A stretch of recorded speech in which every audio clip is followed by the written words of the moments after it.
What we finna listen to?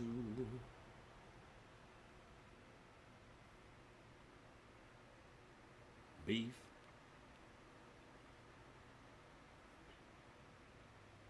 Tired of waiting for payday? The Earn an app gets you paid as you want. Why they did that?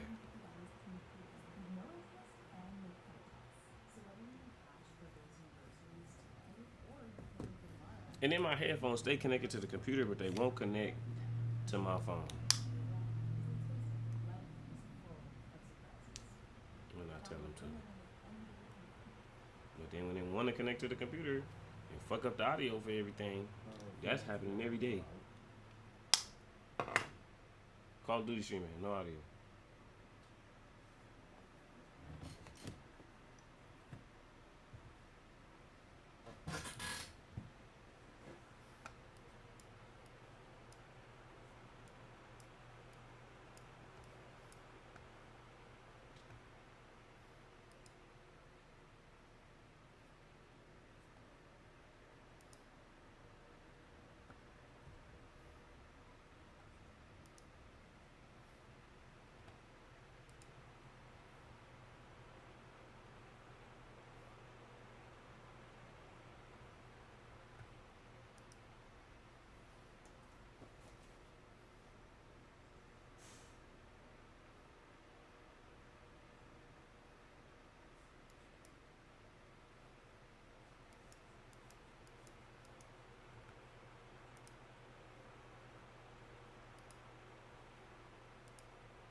That's why it can't ever be legitimate beefs because I'm not an insecure person. Like I'm a quick to say I'm sorry type nigga. Like I would never let a nigga fuck around and damage both of our energies. Are you kidding? Like, but by the same token, if you don't really like me because you can't beat me, then my job is to make it better and better looking for you, boy. Because you probably at the club and I'm probably at the arena at your hometown. I'm probably selling 21,000 tickets where you live. You probably at the club still. You probably was barking outside of your lane. Nobody in the WNBA get to talk sideways to Mello.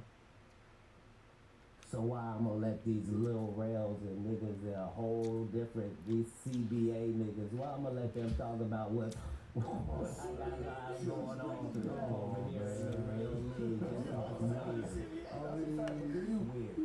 Like to me, like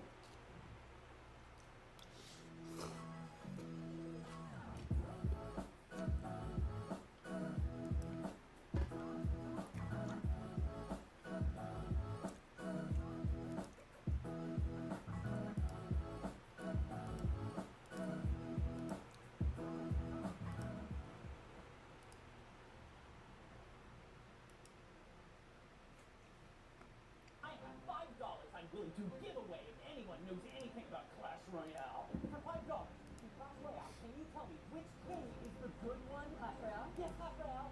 What are the options? Red or blue? Say red? For $5, can you name a character in Clash Royale? Name a character? Yes. Beef.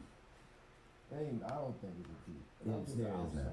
You know what I mean? Like There is not. It's all peace, beef peace, is God. beef. You know what I'm saying? Right. And we gotta stop. That's why I said that to somebody on social media the other day. Stop using these type of words. The terminology. That's different. Beef is something. But it's legitimate though. Look, what I'm saying is just everybody that I talked about on Shannon, if I said, like what I was saying about Cedric is, no, you know how many times me and Cedric been in the same room? Like, no, I had to give him a pass. So you did, think how you would feel if you gave somebody a pass for something and then 10 years after the pass, they act like the offense didn't even happen. Like, are you kidding? Of course I would have punched you in your bread basket. Are you kidding me? Like, there's no way. Like, so yeah, it do be legitimate. Because if I say I don't like you, I mean that in the literal and the physical. But to me, I have that true indeed. But the Ali shit, like, only because he sat here. You know what I mean? This ain't no gossip shit. This is real shit. It's like he sat here, and as I'm observing what he's saying, it's like, and then hearing your side of it, it's a disconnect. And the way that we receiving this information, you have one standpoint of, I didn't know who that was in the room. Yeah, he was in the room, but I didn't. Right. Okay. And So then on his perspective, it's, but let me help you. Who I was. Let me help He's you. fronting on Let right. me reveal. Please do. Let me 'Cause I reveal. like to get this to the So bottom of it. most of his story is fictitious, right? So he has worked a deal with the venue where the people that put on the shows, he got in the contract that he gonna open all the shows, that the comedy shows that come to this particular venue, right? So generally most artists aren't even the people that see their contracts. They don't know about none of that, right? But because I run all my stuff, I see all of the contracts, right? But when I bring my tour, I have 5 or 6 people opening for me, and they already come with us. Ali was not one of those people. He was not traveling with us. He was not on the tour. There are no posters and billboards that Ali was on tour with Cat. That does not exist. It was just for this venue because this is the venue he had pull at, right? So he thinks as a guy opening the show that he can come out to Everyday I'm Hustling by Rick Ross and come do his set to start the show when me, the headliner, is coming out to the same thing. I'm not even at the venue. It's my people telling this nigga, you cannot come out to that nigga. Like, this Cat show. And he's telling the comedians, y'all ain't even gonna be able to follow me. I'm coming to do 30 minutes and I'm gonna kill. And like, by the time I get to the conversation, like,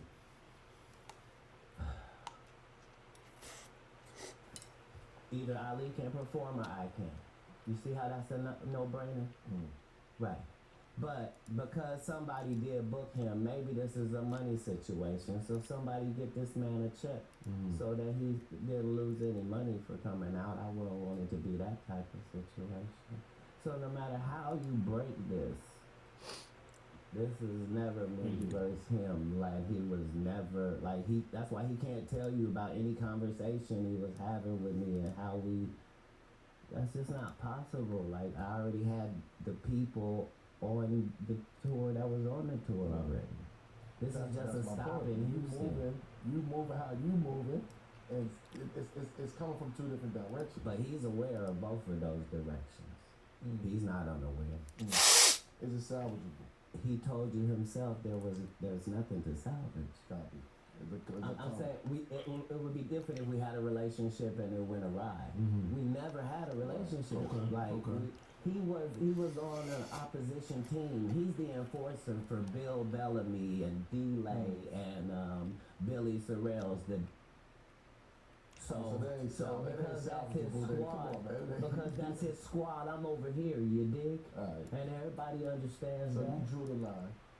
Hey, I didn't draw anything, but I will acknowledge the line at all times. Indeed. Like, there's no cards to play on me. There's no way for you to be in open competition with me and wanting to do harm to me when you know how important I am to this thing. And the fact that you're supposed to be that as well is unforgivable. Like, it's almost sacrilege. I mean, I get it. I told you. So you talking about balance Because at the end of the day, he a trustee. Oh. As a nigga that go to jail, we don't give a fuck what the trustees say. They always talking. So how do you balance that though? But you said balance. I just Only told balance you. equal balance, right? Left fist, right fist, same way he balances. But you just said another thing though. You said knowing how important you are to this, right? Why would you like As an independent artist who didn't give in to Hollywood, who's just got the same. But if you deck a nigga in the street, you know what I'm saying? Like that could jeopardize. That was none of he and I's interaction at any point. Like it's impossible for it to be a beef.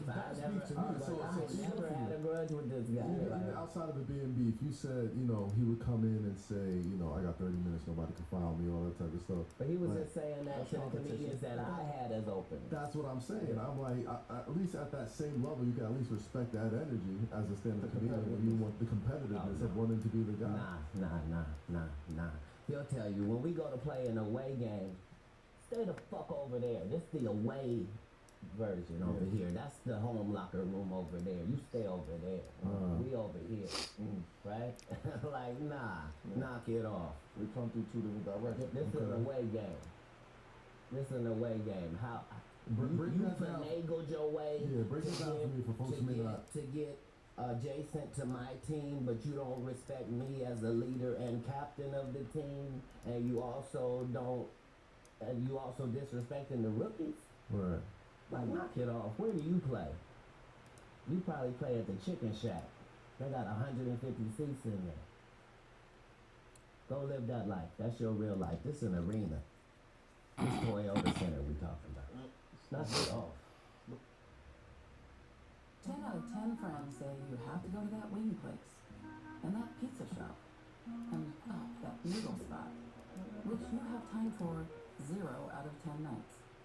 Fortunately, DoorDash knows all your neighborhood hotspots, so you can always get the best of what's around. We wish you the best of luck with that. Shake up your dinner routine. Order with DoorDash.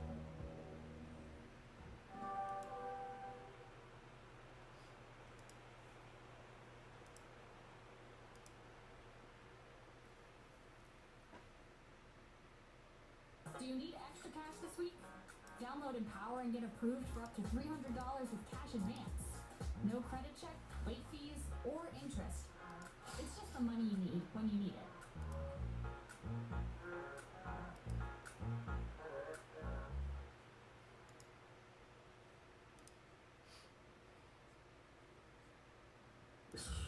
I ain't gonna have the conversation. Hey man, I'm a fan of both of y'all brothers. Not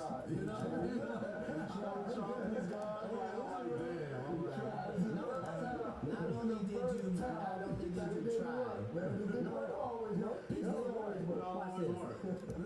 If he said, if you guys can tell me that when you had the conversation with him that he said something differently than I said,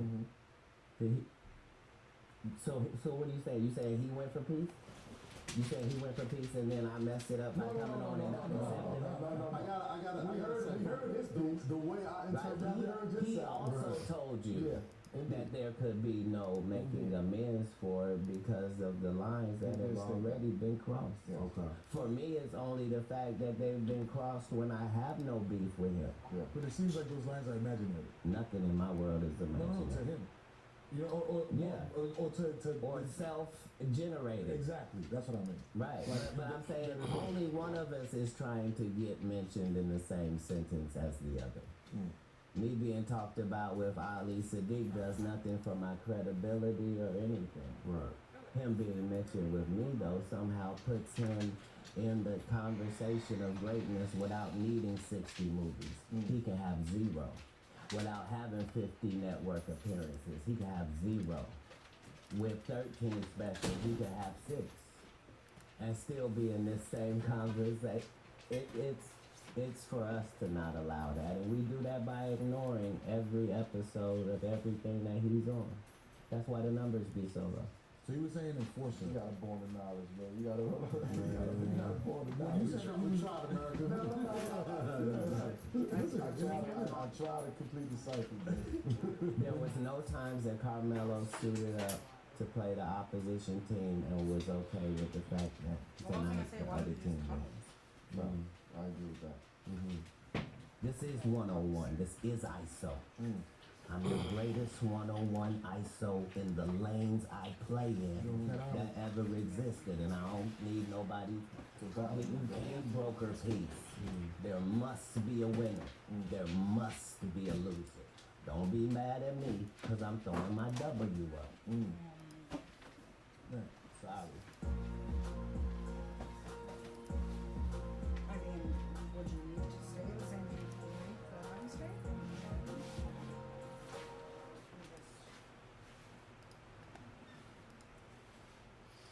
Alright, so Cat Williams and Ali Sadiq is beefed out crazy. Over several photos at once. I ain't never knew comedians would be really talking about fighting. Do they really be fighting though?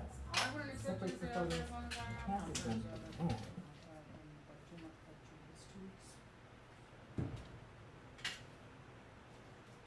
Yeah, I mean, I don't expect you to. I'm just saying. Yeah. I know I'm gonna be got. I have you made. You're not getting you made, Gar. So we asked all of our guests, has there ever been a time in your football life where you got? Oh hell yeah! Yeah. Okay. If you got a couple story or two for us, if you play this game long enough, everybody gonna get got. Yeah. Oh, absolutely. You're not leaving this game unscathed. Oh hell no! There's too many opportunities over the course of a game, over the course of a season, for you not to get got. And I don't care who you are. You could be the greatest quarterback, the greatest wide receiver, the greatest DB, whatever the case may be. You will get got. Oh man, a dude, some of the hardest hits I've had, you know, I was in the flex position. No, I was, we had a double tight, we had two tight ends. We had 11 personnel on the field. And so we put one tight end outside. They put the Sam on it. I'm thinking, ooh, man, they playing man coverage. Yeah. Oh, I'm about to go to the flat. I'm going to turn this thing up. The Mike Backer is going to be covering me. He ain't got no chance. I'm not pressed about it. Man, I go hard tail that. I go run up there in that flat. Trap coverage, they had a corner waiting for your ass. It ain't the corner, it's the linebacker. Yeah. Yes. Oh, no. Don't nobody walk a linebacker and then play cover two behind it. Boy, that joker hit me up under my chin. I thought my head was in that helmet. My helmet flew off and started rolling. He said, I think his head's still in there. Hey, you heard about the headless horseman? I thought they had a headless football player. Because dude cracked me. But the hardest hit that I've ever been hit, I caught a shallow cross. It was opening day against the Jets in '96. I caught a shallow cross and I turned up and my guy was blocking. I didn't see the safety coming.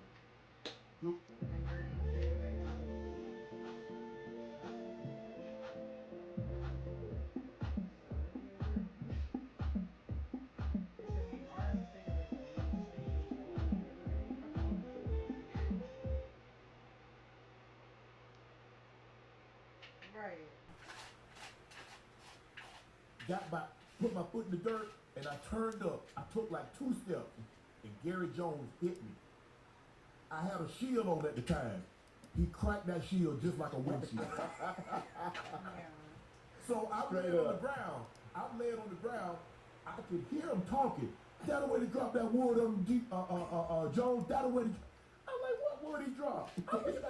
What are y'all talking about? Dude, that's the hardest. And I've been hit a couple times, got knocked out, but that's the hardest that I've ever been hit. If you play in the NFL, if you play more than a year, it's hard for you not to get got if you just play 1 year. When I was going up the steam, it was actually after the Super Bowl when we beat you guys. The next year, the Seahawks came to our house here at the You ain't never said it like that. What'd you say? I said, you ain't had to say it like that. After the Super Bowl, we beat you guys. Made the story a little bit better, you know, after we beat the Seahawks in the Super Bowl. I'll say it again. So so they wanted some revenge. So this was a revenge game for you guys.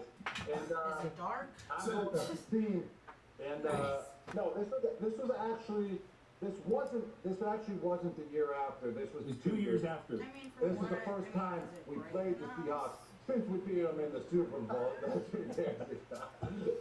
When they didn't hand the ball out too much on that game. Yeah, that's You're booing. That's literally what I look for every time I would like try But to. I go Hey, up but the don't worry, team. we're sending you a ring. Keep going, Rob. I go up the team. Cam Chancellor has me one-on-one as cover one, and he's right up on my ass. But Brady threw it in, to a spot where I can go get it. And I put my hands out from full speed up the seam, and right when that ball hit my hands, Earl Thomas, man, I'm telling you, this is a true missile. I mean, there's Cam Chancellor, one of the hardest hitting safeties in the league at the time. Then there's Earl Thomas, who is probably a harder hitting safety than Cam Chancellor. And Earl Thomas ran full speed. I wasn't looking. I was looking at the ball, and he hit me and literally knocked the wind out of me. And I got running that play. I went back to the huddle, and I was spitting up blood out of my mouth.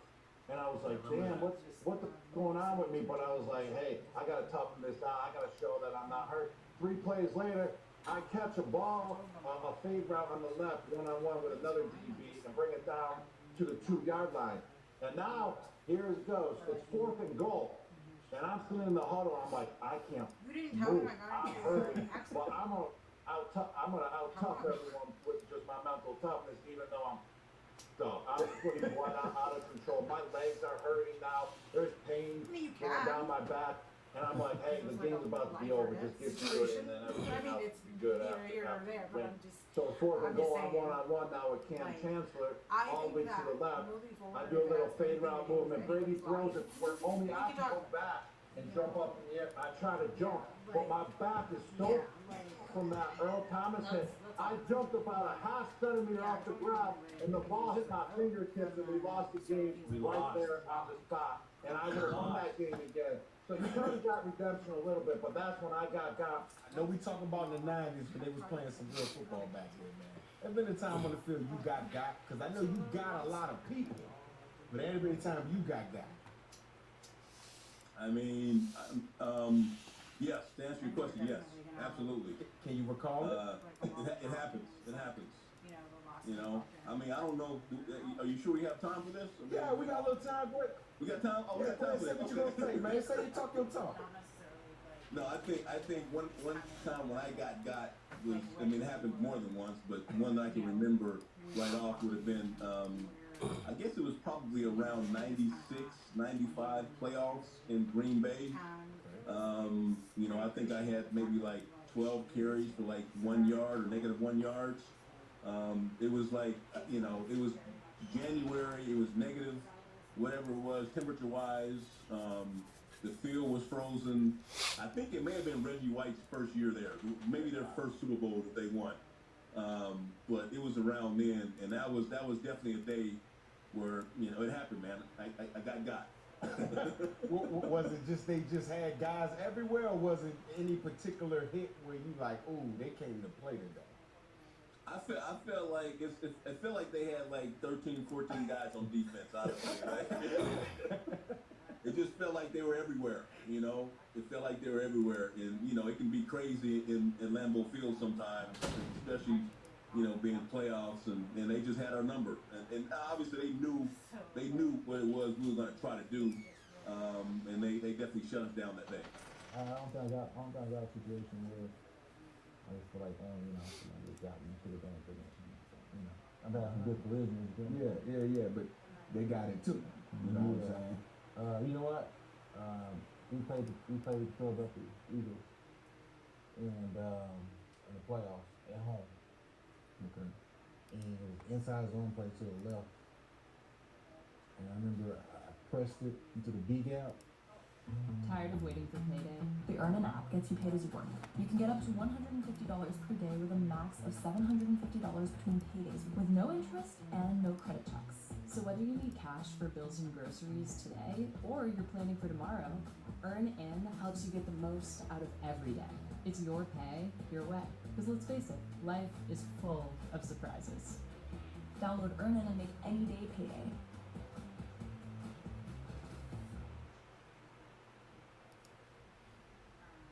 and that's it. That was it. I press into the B gap and end up bouncing out and keeping it tight. Mm-hmm. Oh yeah. That was a highlight. I remember that. That's a highlight, bro. That shin pad flew out too. Knees. I was talking so much. Yeah, he was hot, boy. He was ready to fight. He ain't going for that, and I bet I could tell you right now that was probably on you like you know goddamn Terminator man. What's the dude that takes Terminator? Ooh, I dip in, I dip back out, and I'm probably like 2 or 3 yards up the field, and I get tripped up. I get turned up. Or somebody probably got my foot. I'm going down. As I'm looking up, this is coming down here. Who you had? Dawkins? Brian Dawkins. Ooh. Yeah, and I was falling like this too. He caught you in the back of the Yeah. He's so hard. That's the hardest I've ever been hit. Yeah. For real? So we always ask our guests, has it ever been a time in your life on the football field where you got? You know what I mean? Yes! Yes! Yes! I knew that was coming. Oh, I didn't say it was involved. No. You know who was involved in it? What's up? Number 37, time he played for the Cardinals, Larry Centers. Oh, Larry Centers. He's a baller. Yeah, he was different. Baller. He was different. Yes. Man, I decided to jump outside and in, but they said, that tackle out there, he's a little weak. So I'm going to jump out there. I'm going to get me a good easy side on him. When he come around the corner, and I turn, I'm like, yeah, we're going to get him. Next thing I know, I'm like, damn, that's a point. He caught you. I was like, oh!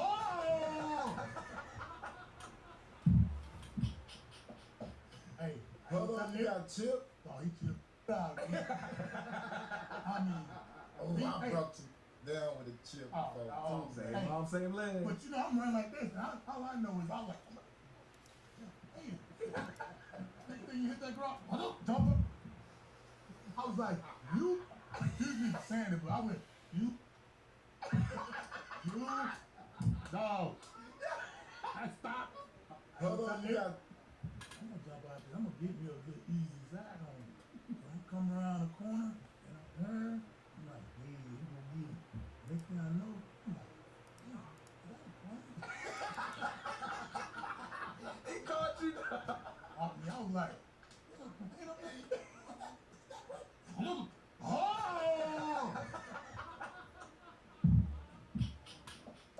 Hey, you got chipped? Oh, he chipped. I mean, I brought you down with a chip.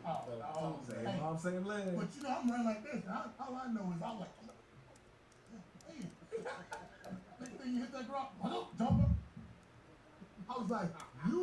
Excuse me for saying it, but I went, you? Dog. I stopped.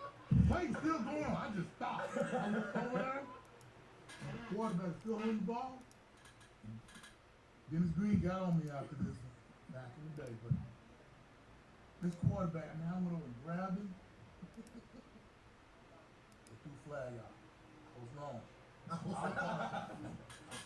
I drug his ass over to the sideline. I said, don't y'all ever do that shit again. There ever been a time on the football field where you would say, yeah, bro, I got? And if it was, please get into it. I was playing against the Buffalo Bills one time. I was with the Jets. It was a game. It was supposed to be played on Sunday. It snowed in Detroit. Me and them pushing the game to Monday. I was starting. Like they set Geno down, and man, I just remember being in the game, bro. That's when Stephon Gilmore was really young. Yep.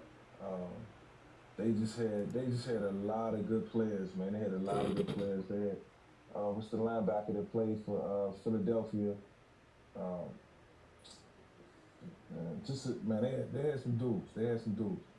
And I just remember being in the game where, bro, we couldn't even get a first down. I couldn't move the ball. It was either sack it was either a sack or pick or a sack fumble interception. It was just mad, crazy going on, man. And I couldn't control, bro. Like I ain't had no control. I don't know if my legs went under me. I don't know what, bro. Like you know what I'm saying? It was like around the time I was getting a little older too, and I started feeling like, yo, this, it ain't for me no more, man. I ain't never, Really, I that was ain't one never of the got bottled games? up like that. I ain't never got bottled up like that, bro. For real? So Yeah. that was the game where you started thinking, yeah, this retirement is probably on the horizon right now. It's over.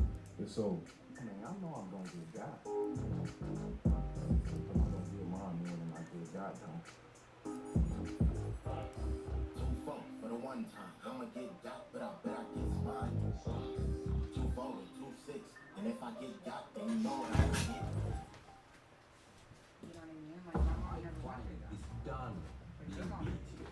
From what we can tell, these numbers are That's why I these. feel like he was a He little wants better. a beam that does not reset when switching targets. But what about giving him like a new sound or something?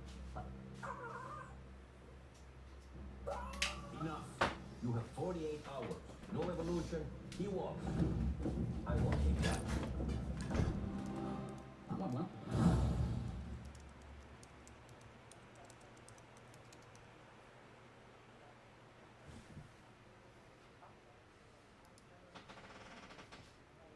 10 out of 10 friends say you have to go to that new place, which you have zero time for. Fortunately, DoorDash knows all your neighborhood hotspots. Shake up your dinner routine. Order with DoorDash.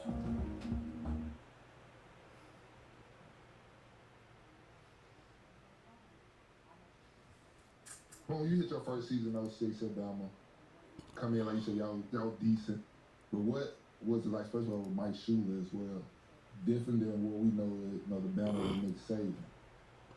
What's the difference, you know what I'm saying, playing for Mike Shula, Alabama, compared to what we know right now with Nick Saban, with the legacy he left? Man, honestly, Coach Shula's phenomenal coach. He did some great things to put Alabama in position. Because, still there was a lot of guys that were there in 07. Coach Saban first year was a history group. Even though, we didn't win on the national stage, but we won a lot in the SEC that year.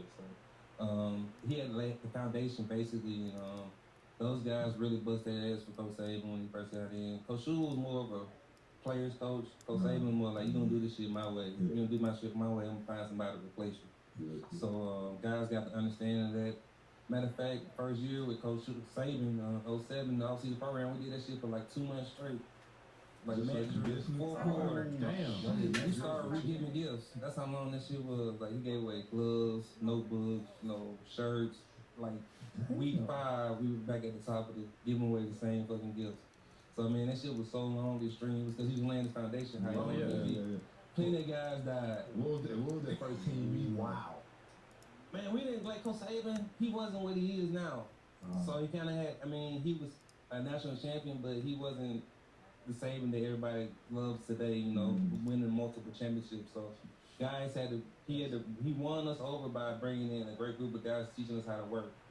Because we didn't know how to work. I didn't learn until 07 that each play only lasts 5 to 6 seconds. So it was about as long as the spring. So he came in and taught us all that. So just the terminology, the way to learn, the way to mentally get through the wall. He bring the wizard in, you talk to the wizard. So just those experiences and just the way he coached you, grinded you, make you be the best version of yourself. He gave y'all Adderall too, didn't I ain't never had no Adderall. The boy was super focused. I heard about it. They traveled all the way to Auburn. I ain't never had. They traveled all the way to Auburn. I knew I heard something. That must be locked in. Yeah. The 2 months of mat drills sounds insane. Man, it was crazy, man. No, that does sound same right. thing, over for 2 months straight. In the morning too? Nah, it was in the afternoon. It still sounds like hell. Go through your whole day thinking knowing that shit coming. Yeah. So get out of the way. In the heat of the day, bro. Like old Saban, like towards the end of his career, he got a little relaxed on the guys.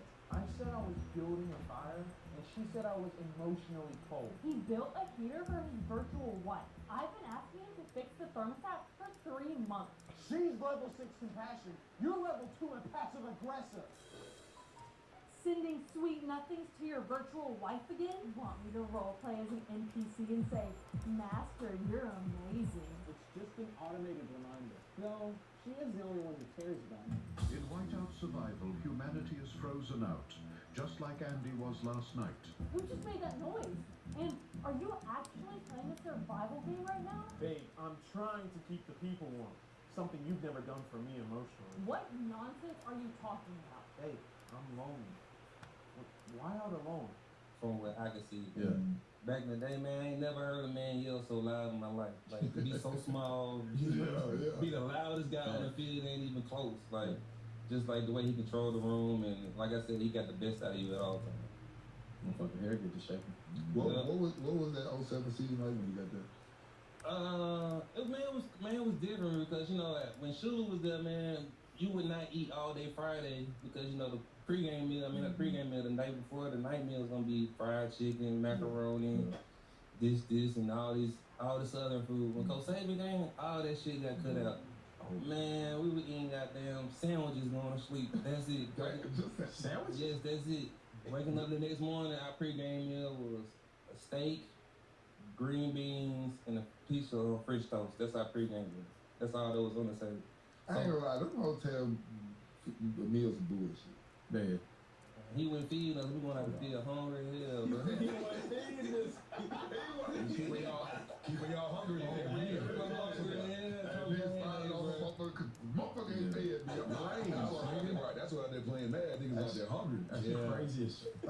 Nah, for real, bro. Y'all play good, y'all don't eat. Fuck that. Was it like one of the things like Saban came through, like now a lot of head coaches, they don't just wipe everything out that was previously there. Just, you know what I'm saying, put their motto right away up to my everything you gonna start. I mean, he kind of had to in order to get the way he wanted it. You know what I mean? So he broke us in how he was gonna ride us. He rode us for 17 years the same fucking way. You know what I mean? So, I mean, eat, sleep, football. Like I said, he'll give you a shirt off his back. You know, you handle your business.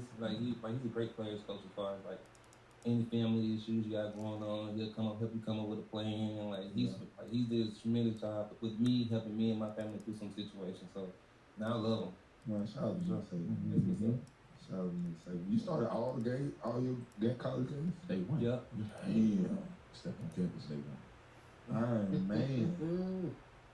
Day one started at Bama is tough. Left tackle. That's in the SEC. I was going against Wallace Gilberry at the time. He was the man in the SEC at the time as far as like being the tackle for loss, pressure on the quarterback guy. So I'm going against him every day at practice. Okay. Oh, yeah. So when it came time to play, you know what I mean, it was easy for me. Yeah, iron sharpening iron. Yeah. Ain't never heard of him. He must be a dog. Old school dog. Yeah. He played with me in Cincinnati for about 6 seasons. Oh yeah, your freshman talked to me about the throwback, bro.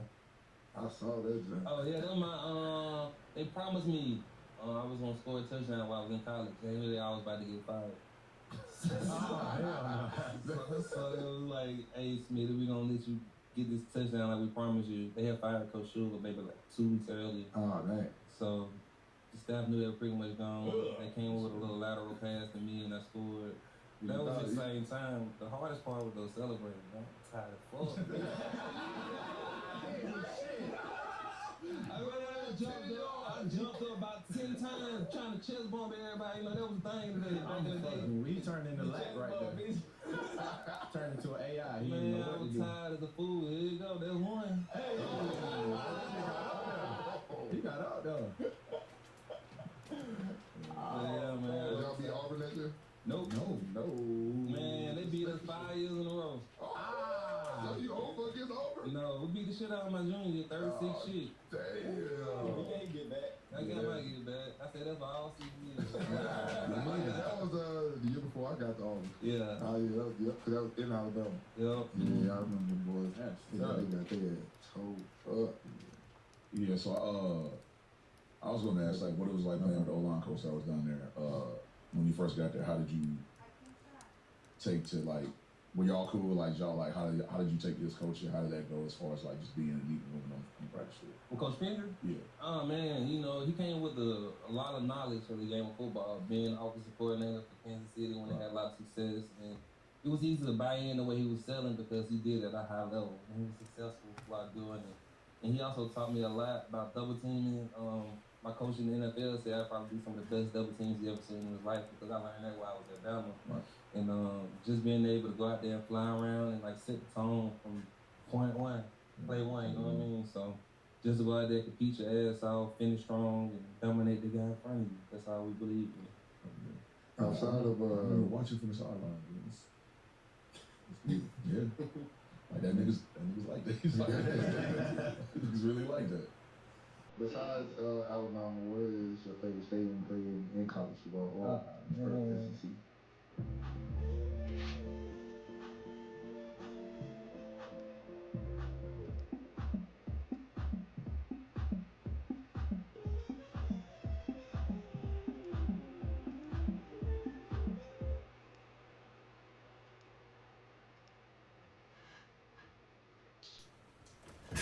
Probably LSU.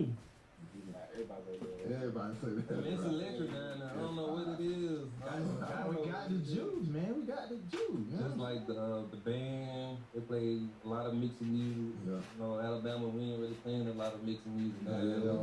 We getting down out there, boy. And then just like they crowd be turned up. You know, it gets a little different.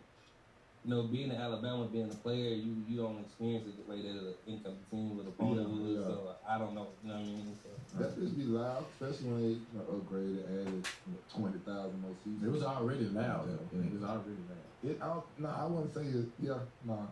Well, for me, it was. I feel like Alabama. Well, I feel like I ain't got time for all that. I ain't got time for all You ain't never heard the phone loud, huh? Brian Chill out with all Diddy was like playing at home.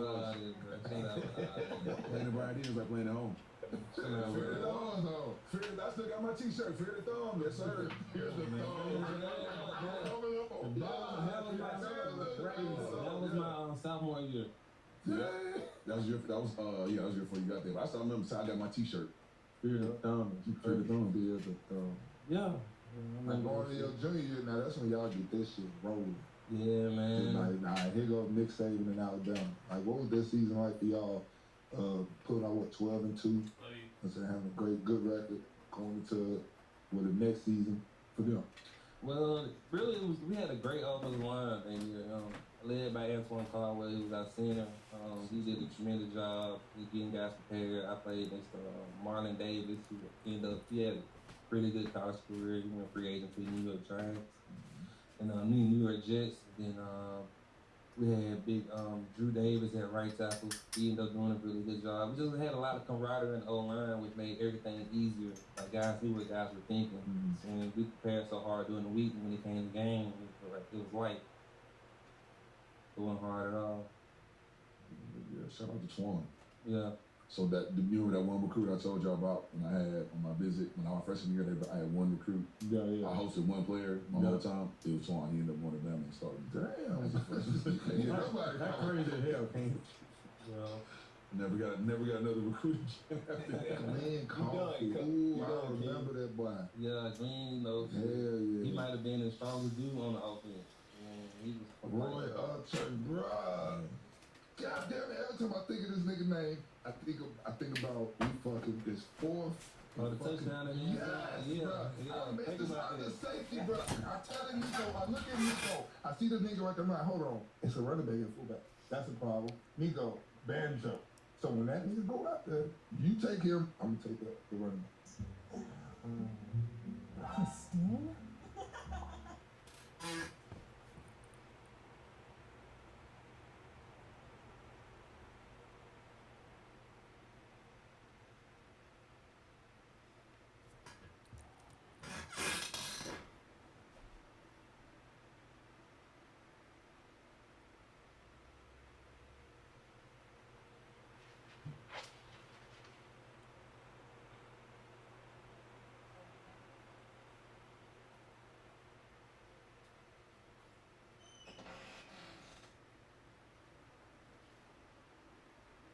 Where did you say that? Oh, go ahead.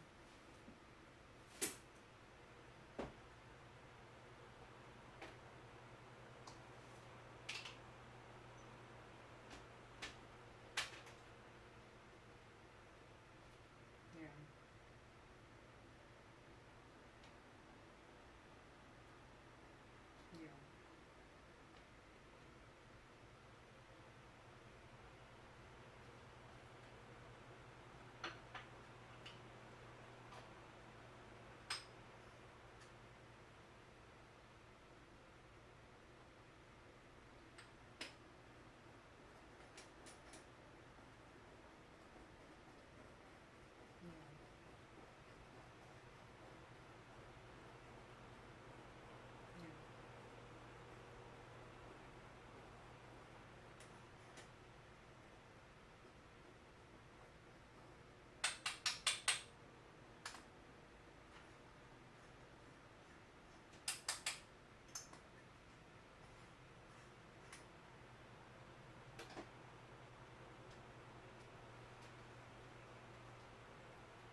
Gotta get a new chair. Something to go. Shit sound like a lowrider.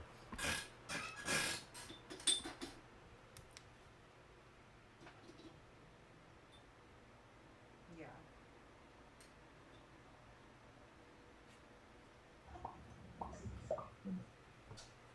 I tell Nico, bro. I already told him. We just did it right I already told him, bro. I already told him. How you This see it? nigga's eyes is bro. I was hot. This is my freshman year, bro. I just knew they number one in the country. I'm like, oh, we finna get their ass. Look at my dog. Damn, Nico. Damn, Nico. Anyway, I will say this.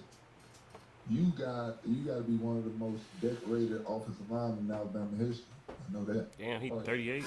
Oh, look, most of the time when me on this podcast and I'm reading off a list, it's most of the time because the person's played for 1,000 teams. You know, or they've done a whole bunch of bullshit. But now, I want y'all listen to this. 2006, SEC freshman, all freshman first team. 2007, AP All SEC team. 2007, the Playboy All-American. I don't even know. This sounds like some freaky shit. Nah, that shit was hard. That shit was hard. 2008, Playboy All-American. But what is it? It's like we went out to Scottsdale for a weekend. All the like top players, y'all went to the match? All-Americans. Meet out there at Scottsdale, get the vibe, there, go out at night. You know, a lot of guys got in trouble having agents in their phone. So Oh, damn. that shit was been right. Yeah, I can see that. Y'all ain't go to the match? Yeah. Y'all went to the match? No, we ain't go to the I'm match. about to say that. That's what you don't call it the Playboy. You gotta take me. I gotta go to the match. You gotta take me to the Playboy. Then we're going to 08, the Allen Trophy. Then we're going to 08 again, AP All SEC. 08 again, AP All American. 08 AFCA All American. My nigga just got all the All Americans. He's more American than the president. Goddammit. We're going 08 ESPN All American. You thought I was through saying All Americans? I got another American for you. FWAA in the same year. Then in the same year, he's going for Pro Football Weekly All American. Come on now. Come on now. Guess what? You think it started before this? Because it started before, because I forgot to tell y'all, it started way before this in high school. Because my nigga was getting all type of shit. But we not finished.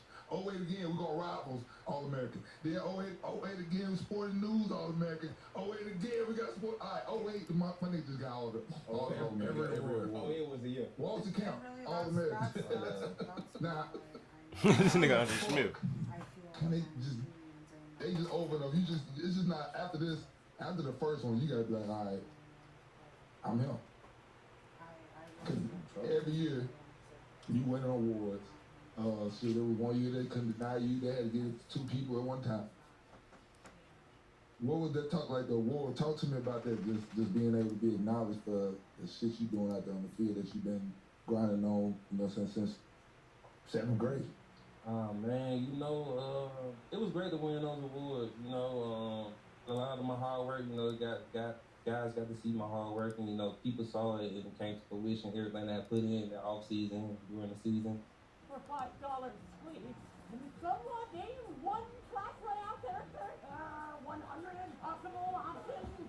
And then just to receive the awards, being a finalist for the Lombardi, that was cool too. Brian O'Rackpo ended up beating me out for that. Yeah, I'm talking my boy Rack. But you know, he was from Houston, so I figured that's why they gave it to him. Shit. Damn, wait till I tell Rack. I wrecked my dog, man. But just, you know, just the hard work, you know, the media and your peers being able to see you and you still play at a high level, it was good stuff. Before we leave college, what was your welcome to college moment? It was like, or even SEC, because y'all were playing for dogs at that time. Honestly, my welcome to college moment when we played against Hawaii. Really? Yeah, my first game was against Hawaii. So them big Samoans. Yeah. I'm like, man, what the hell? How big as me out here playing DN? Like, don't take me, you just trying to move. So I'm like, man, here we go. Man, but once I was able to figure him out, you know, understand the speed of the game, and then, just like I said, I had the fortune of going against a great defender in Wallace Gilberry at Bama, so he kind of prepared me for what was going to happen. Motherfucker got hit with a Samoans. Yeah, that'll get you right. Then I ended up, like, my next game was Vandy. That was speed. Like, you know, so guy was hitting me with Shake the Bull. I ain't never experienced Shake the Bull a day in my life. So I'm like, Coach got the headbutt. I'm like, what the fuck I need to do? Oh, he used the headbutt then. Yeah. So I'm like, he got the headbutt. I'm like, what I need to do? That's that Patrick Willis. He said, hey man, put your motherfucking hands on him. Shoot your hands. And then I started shooting my hands, and I started figuring it out. What was the best toughest opponent you had? 2, Greg Hardy. Red of his finest. Greg Hardy, played him at Ole Miss. I'm like, going out there, I'm like, man, who the fuck is number 5? Like, I didn't watch film in college. I didn't watch college. I ain't watch film in college. So I'm like, man, What was you doing in meetings? We would watch ourselves. We would coach ourselves the whole time. Like, I ain't watch no fucking film in college. That's crazy as hell. So goddamn, I'm like, man, who the fuck is number 76? He's like, he's their best rusher. I'm like, shit, you better tell the quarterback step the fuck up. Cause I already know. I know you look at him have that paint crosses. I said Greg Hardy ain't bullshit. Hey, JP, you better step your ass up. And then we ended up pulling that game out on some fugazi and stuff at the end of the game. We weren't supposed to win that game, but just Greg Hardy and then drawing a blank when I played for Tennessee, Robert Ayers. Oh yeah, Robert Ayers, he was hard in college too. Those probably my most 2 difficult games in college. And you. Goddamn Greg was that nigga was nice in college too, bro. Yeah. That motherfucker would get off. Yes. He was like, what he was saying out there, I know he hadn't been saying wild shit. He wasn't really talking. He wasn't? No, he wasn't He seemed like talking. one of them be talking to himself. Like he don't seem like he wasn't talking to somebody. He seemed like he talking to himself. He did more of that than anything. I played him like his freshman, when he was young. But yeah, like he'll be like, like a TV timeout or something, standing there, he'll be sitting there and literally talk like, I don't know if he's psyching himself out or psyching himself up, but he do talk to himself a lot. Psych. Yeah. Now you ended your college career with a loss in the SEC championship? Yeah, we lost to Florida, man. Yeah, that was a great game. They had more athletes than we did at the time. You know, they had Chico, they had Percy Harvin, they had Dane, all those guys in the backfield, and they had Tebow also. Yeah. Man, I was so mad at Tebow. He came out at halftime with all that damn crying. That motivated. Told y'all ass up. Motivated. That's over the 4th quarter. He came out at halftime. Cooking. Yeah. Started hitting Chico with him on crossing routes, touchdowns. Our safety really couldn't cover him that well. And they beat us in the 4th quarter. That's what it, Okay, what about inside linebacker? Brady? No, I'm saying anyone you played against. I know, yeah. Something like Brandon Spice, smoked him. He said smoked him. Put him on the back of his head and the back of the head. Hey, he didn't make it. I put his ass out the film. Oh no, not the camera. I owed him though from the outside. I told you trying to sneak me, so I ain't forget. Oh yeah, I owe your motherfucking ass. So, hey, that'd be the worst. When Miami gets you, just I'm trying to trip this nigga. I'm finna do something. Yeah, we were both gonna fall. I'm trying to roll over on top of you. But what was your question? OJ Mayo, he was my welcome to the SEC moment for real because he beat me for a sack at the end of the game in overtime. I ended up losing the game. I don't know, Mayo. Played at Tennessee. Yeah. Oh yeah. Gerard Mayo. I mean, yeah.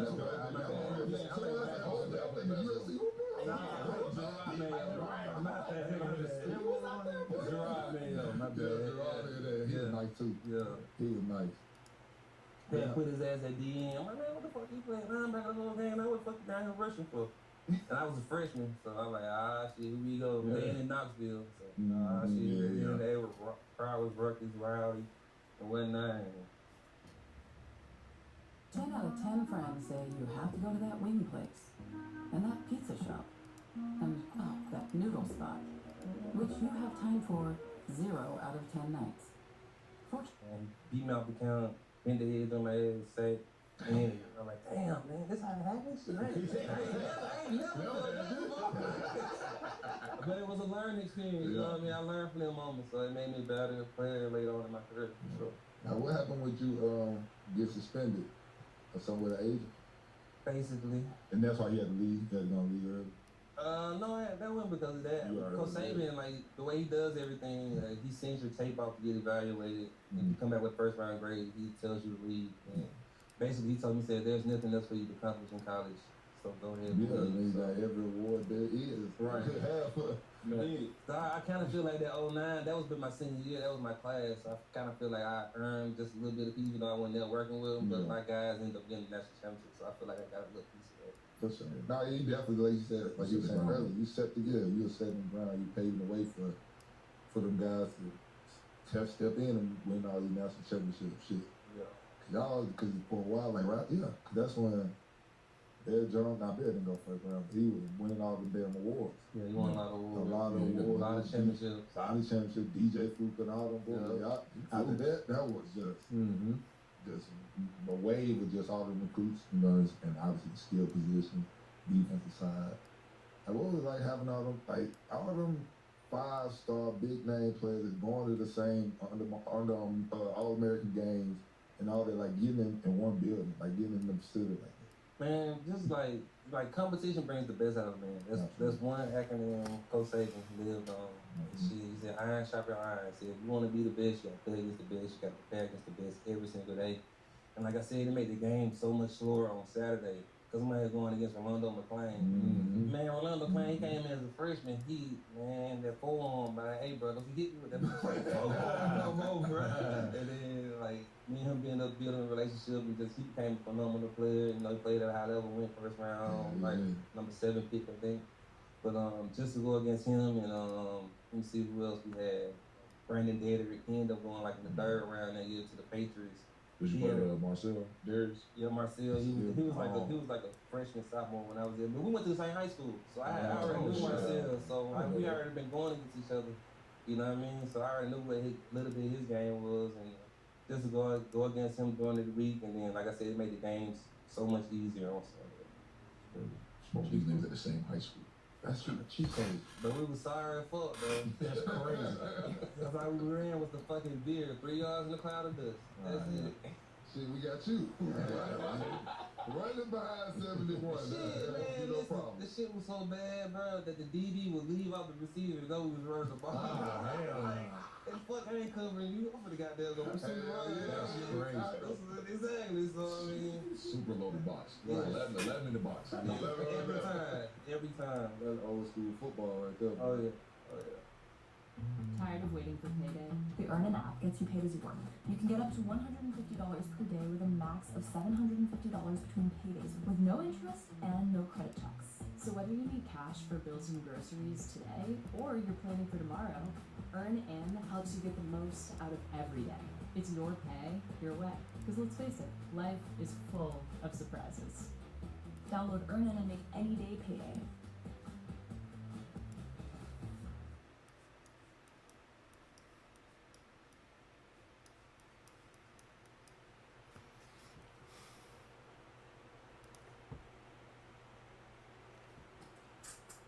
We was in here early just watching shit. Oh, thanks. Oh my goodness. Yeah.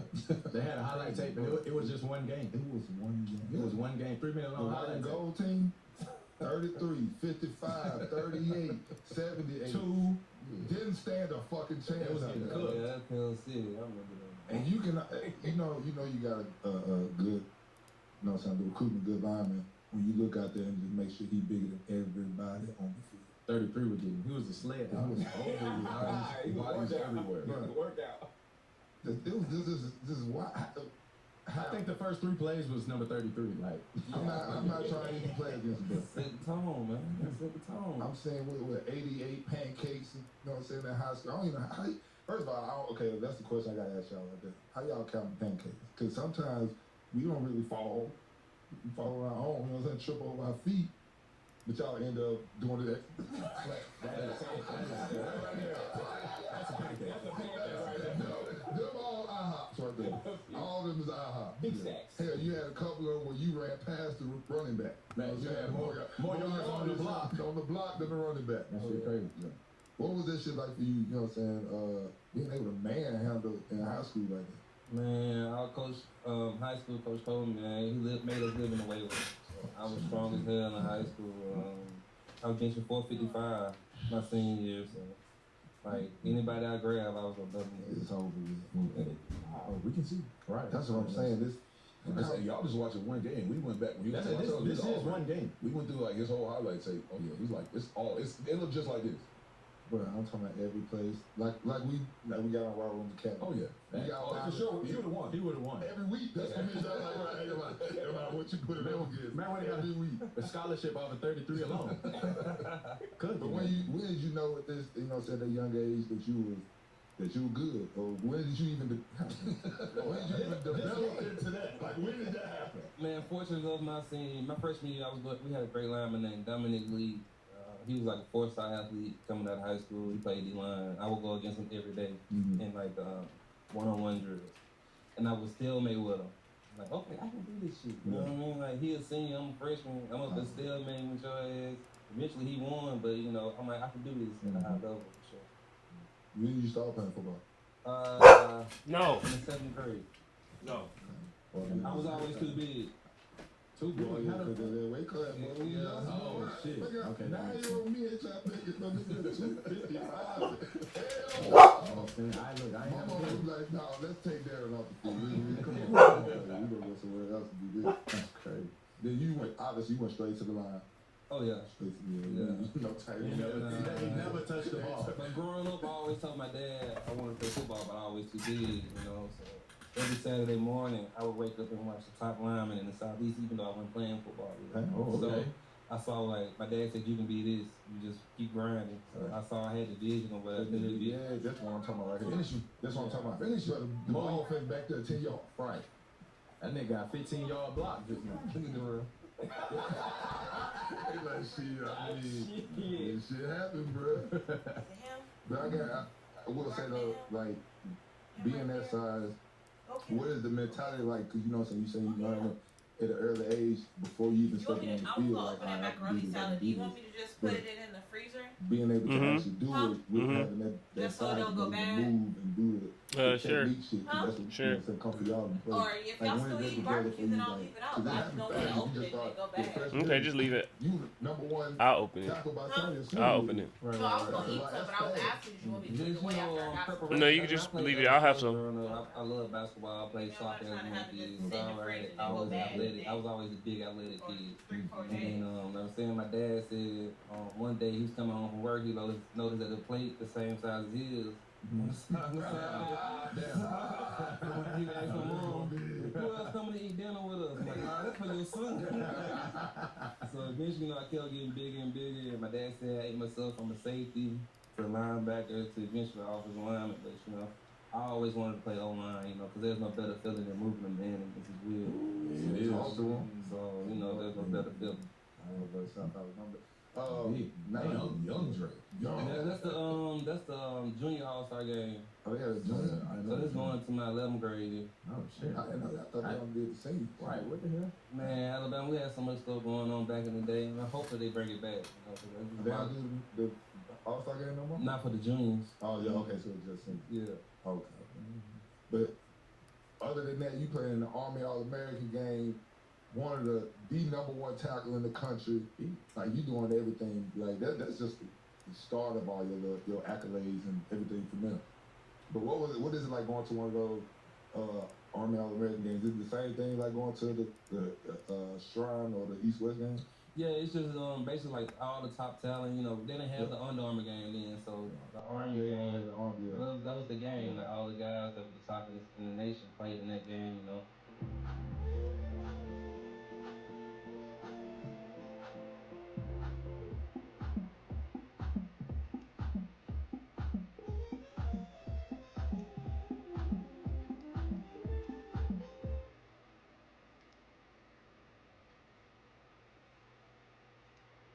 Played against Brandon Spikes, so I got to build a relationship with him there. We would practice against each other, compete. And Brandon Graham, that played for the field. We were competing against each other. Then T.O. was the quarterback. Harvin was on my team. So we had like a plethora of talent. So, man, it was just fun to go out there compete with the guys. I played against Taylor Mays, tried to sneak me in the open field during the game. Hey, I don't blame him now. That size, his size? Yeah, so it was fun. Taylor Mays, trying to sneak it. But yeah, it was great to go out there and spend a week with those guys, build that camaraderie and relationship with everyone. That's the I would hate being a motherfucker that was a 2-star. I'm over his always on the little sites trying to look up shit. Dang, who went to the All-Star game? Hell no. No, I'm better than that nigga. That's crazy. Never seen me. He 5-star bitch been on news and everything. But before it's all said and done, so they put you up there as one of the most dominant linemen ever. For sure. And I was talking about multiple sources. I'm like, comparing you to Orlando Pace, shit like that. I was like, oh yeah, bro had to been a dog. Mm-hmm. And obviously you were, so you had all the scholarship offers. Like, where did you take your visit to? Man, I went to the U. I wanted to commit to the U. Come on, like hell no. Everybody come in here other than Clint Porter. Right. I went to LSU, USC, Bama. Yeah, you go to Auburn? Of course not. I went on an unofficial visit down there to watch a game. He said unofficial. Unofficial. Hey, growing up. Now, we just talked about this on the last part, didn't Robert was up now on somebody's spot. Growing up, did you have to make a decision? Being from Birmingham, being from Alabama, did you have to make a decision early on, like Auburn, Alabama? Well, the biggest thing when I was growing up, Bama was never known for playing an African-American quarterback. So most black people went to Auburn. So I grew up naturally an Auburn fan. I had blue and orange shoes. I had all I was big time Auburn fan. But when it came down to the nitty-gritty, wow, that's crazy. Bama. You switched up on that. Okay, so you take your visits, obviously, you take your visit to Bama, and what made you want to end up going there? Just at the time, just wanted to be an in-state legacy, start something new at the University of Alabama. Like they want getting guys of my caliber to come in and play, for the university. So I wanted to start a training.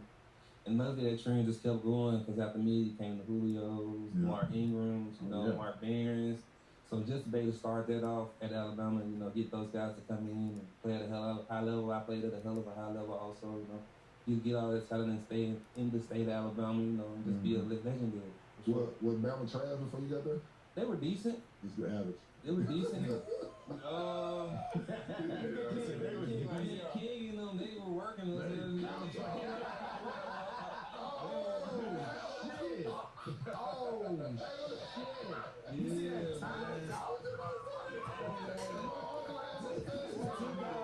Man, get out of here.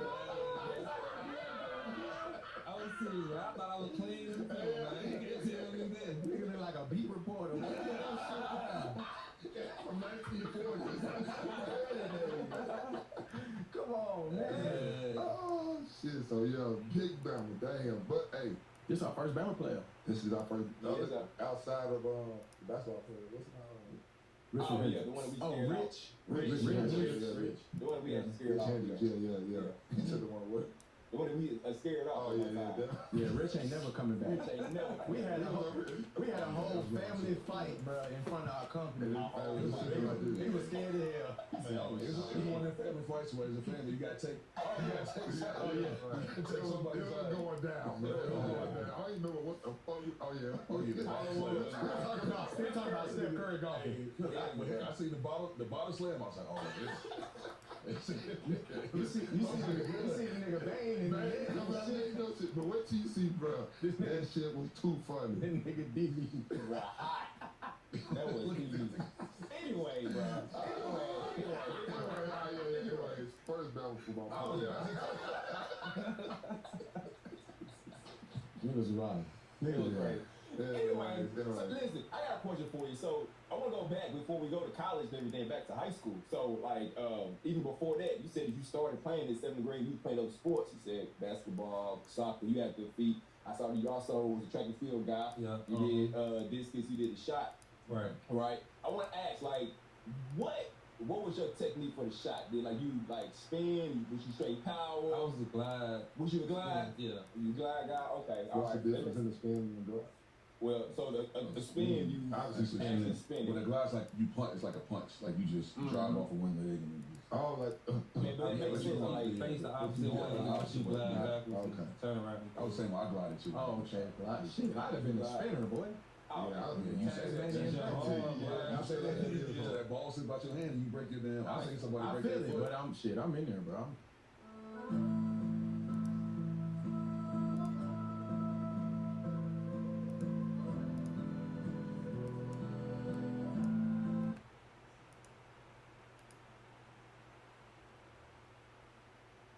I started off in a remote and impoverished valley. I prioritized unlocking economic technologies like irrigation and trade in the early stages.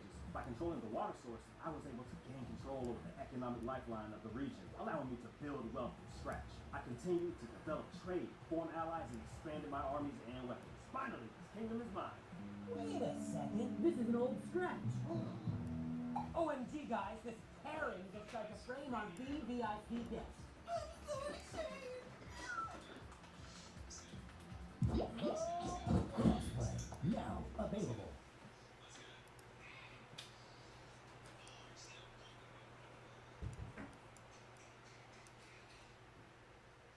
I'm spinning. But I guess the reason I bring that up because I mean you said you had great feet, but then you benching 425, 455. Yeah. So you straight power too. It's like that. It's just crazy. I mean, so how was I got to add? I'm a track guy. So I mean, how was you in the shot? Were you like state champ all that? I wasn't a state champ, but I always made it to the state. You know, For real? competed, Okay. played at a high level. You know, there always be some guy who's been doing the technique forever. Of and course. Have it down pat, but I always competed at a high level. Okay. And when you was going around and official visits, did you see any crazy shit? Like everybody was wild shit. Like Ruben Foster getting tatted when I took this nigga. No, probably the craziest shit was you know, I'm from South Southern, you know, being out of USC, Matt Lyon and Reggie Bush, they cussing like a motherfucker in front of my parents. That's So the pep rally at Delta, the women, the girl dancers were dancing with the guys doing the pep rally the night before the game. So Pete Carroll had like USC turned all the way up. Just experience that, you know. Just being around those type of guys, you know. I'm fortunate of drawing a brain right now, but J-Rock, LSU's quarterback at the time, he was my host down at LSU, so he took me to a nightclub. And I'm Southern now. I ain't do none of that. My home raised, none of that. Yeah. Man, I was so scared of that. Man, folks walking around, got the eyes, you know, the club at the time, you know, had the different neon lights and stuff going, you know, so people had like that stuff all over their body. So it was a rage, man. I'm like, man, why the hell you got me? I'm scared as fuck right now. Hey, take me to the hotel. They went to the dog party. That was growing up. Go on the dog party. Nah, I'm so y'all do that.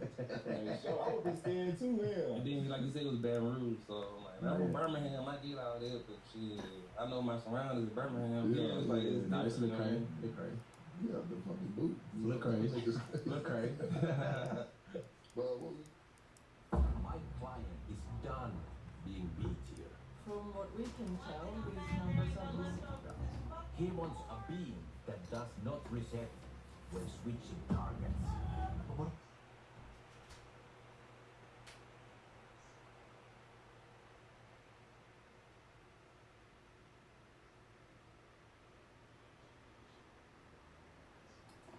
What is that? Is that somebody's list?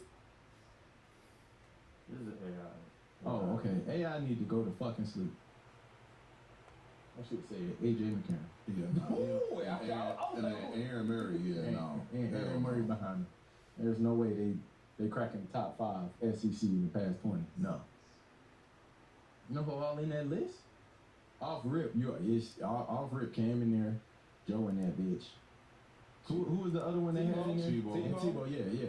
Cam, Joe, and Tebow are you can throw Johnny in there. Nah, top 5. He not making top 5 though. He not making top 5. But Who was she gonna take? Huh? In the SEC, Who was she gonna take? He's a In the Heisman. SEC, Okay, who we was she got gonna better take? Heisman's then. We got JD5. I'm taking JD5 over Johnny Football. Well, that's fine. I'm taking Bryce Young over Johnny Football. In college, I'm taking him over. Johnny got a Heisman, but he got a Heisman Bryce had a and a lot of help. Give a fuck. Bryce had a lot. I do not care. I do not care. At quarterback. I'm taking Johnny Football. At quarterback, it's in the SEC. I'm taking Johnny Football. Somebody did what Johnny Football did. Johnny Football didn't really do a whole lot, bro. He didn't really. He was a phenom. He was popular, but he didn't. In terms of football, he didn't do a whole lot. You're tripping. I don't understand what you mean. He didn't do a whole lot of football. Like, he's tripping. That's what he didn't do a whole lot of fucking winning. Okay, all right. So you talking about this? We're talking about football. championships? He didn't do none of that. Honestly, I I'm not mad at that criteria because I do feel like a lot of criteria, like you do got to bring in winning at some point. But if we look at the straight stats and what he did on the field, bro, that man was balling. Yes, he did. He had a great season, but top 5 SEC quarterbacks, he's not making my list. Talk to him first. He's not making my list. So what did Jenny didn't win anything either? He did. He did. No, he did more than Johnny did. He did more than Johnny did, bro. I don't think so. I don't know. Look at the record, at least. He did more than Johnny did. Let's at least look at the win-loss ratio. Cause like, I got a question. Did JD beat Bama? No. Did Johnny Manziel beat Bama? And that was a good Bama team too. Great I'm not saying that JD one win against Bama don't make you top 5 SEC. But it was a good Bama team, and like not for nothing, Bama ain't like when JD was playing out, Bama, it wasn't that Bama that Johnny football was playing. Right or wrong? No, it was not the same Bama, but alright then. So one game don't change that. They don't change that for me. Okay, all right. So let's put JD and Johnny Manziel on the same playing field. They both didn't win shit. You're right. They both are Heisman winners. Then, okay. Stats wise, if we Johnny Manziel football, I don't know this for a fact. You gonna have to Google it. But I think stats wise, Johnny put numbers up. He put numbers up. JD did too. What we talking about? He did. I'm not taking it away. I feel like Johnny football numbers probably a little bit better. I gotta see it. I gotta see it side by side. I guess I gotta see it side by side. All right, so this is Johnny Manziel's stats here. He in 2012, that was his Heisman season.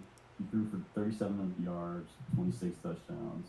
Of course, he had a bunch of rushing stats as well. I'll pull that up. And in the next season, he got 4,000 yards. 4,000. Okay. Touchdowns, yeah. All right, that's enough for me. Let me see JD's then. He ran in 2012. Johnny Manziel ran for 1,400 yards. There you go. 21 touchdowns. Come on, Jalen. I mean, it's cool. Did something similar. That's what I'm saying. The numbers is similar, bro. I gotta see JD. Hey, if you don't mind, I just want to see it. I mean, that's a good conversation. Johnny's great, but I'm saying 37 and 14, 37 and 1400. Johnny's great, bro. But if we doing the top 5, he could probably come around at 6 for me, bro. Yeah, what's that? 3,800 yards. And Johnny was what? He had 3,800 yards, 40 touchdowns. Oh, okay. Johnny Manziel is he had 27, 26 touchdowns in his Heisman season though. We're looking Heisman season. Okay, well, and following he had 4,100 yards. Following year, my nigga was gone, so. No, one of my coworkers brought one that was like a fucking. Okay, that's a good combo. It was like a watermelon. How many rushing yards JD? I know he had almost watermelon 1,000. passion flavored taco. Yeah, It was so good. Johnny had more. So he also He had more, but Johnny had. She said she gets from regular like corner market. We know you got your LSU bias, but all we're saying is Johnny's in the top 5. He in the top 5. I mean, look at the Heisman winners from the SEC quarterback the past 20. But it was good. Okay. You're taking Bryce over Johnny. No way. In college, I would probably take Bryce over Johnny. Yes. No way. I probably would. You put Johnny on that Bama team that Bryce had, bro? I mean, if we doing the switching teams game, yeah, we can change this conversation all day. What I'm saying, I'm taking Johnny over Bryce. For sure. 100%. It's not knocking Bryce. That Johnny for sure. We're talking quarterbacks. Yeah. We know Cam T. I don't know, bro. Cam and Tebow are givens. I don't think I'm doing that. Cam and Tebow are givens. Joe Burrow's a given. And then it's JD and Johnny. I don't know, bro. There we go. I don't know, bro. That's it. There we go. I'm taking Bryce. Honorable mention Bryce. JD over Johnny, bro. Honorable mention Bryce. Johnny was did to LSU, bro. No, he didn't do shit. He didn't do shit to us. First pick and they lost both times. He ain't got no sense. That makes sense. He ain't shit against us. What you talking about? He ain't do nothing against us. That's what I know. What that makes sense. I see where you coming from. He said, "Can he do shit against y'all?" I got 2 L's. There we go. She wasn't like that. Hey, you should say that at the very beginning. I mean, but y'all knew that. Y'all knew that. I didn't Still taking Johnny over Bryce. I didn't say that. I'm still taking.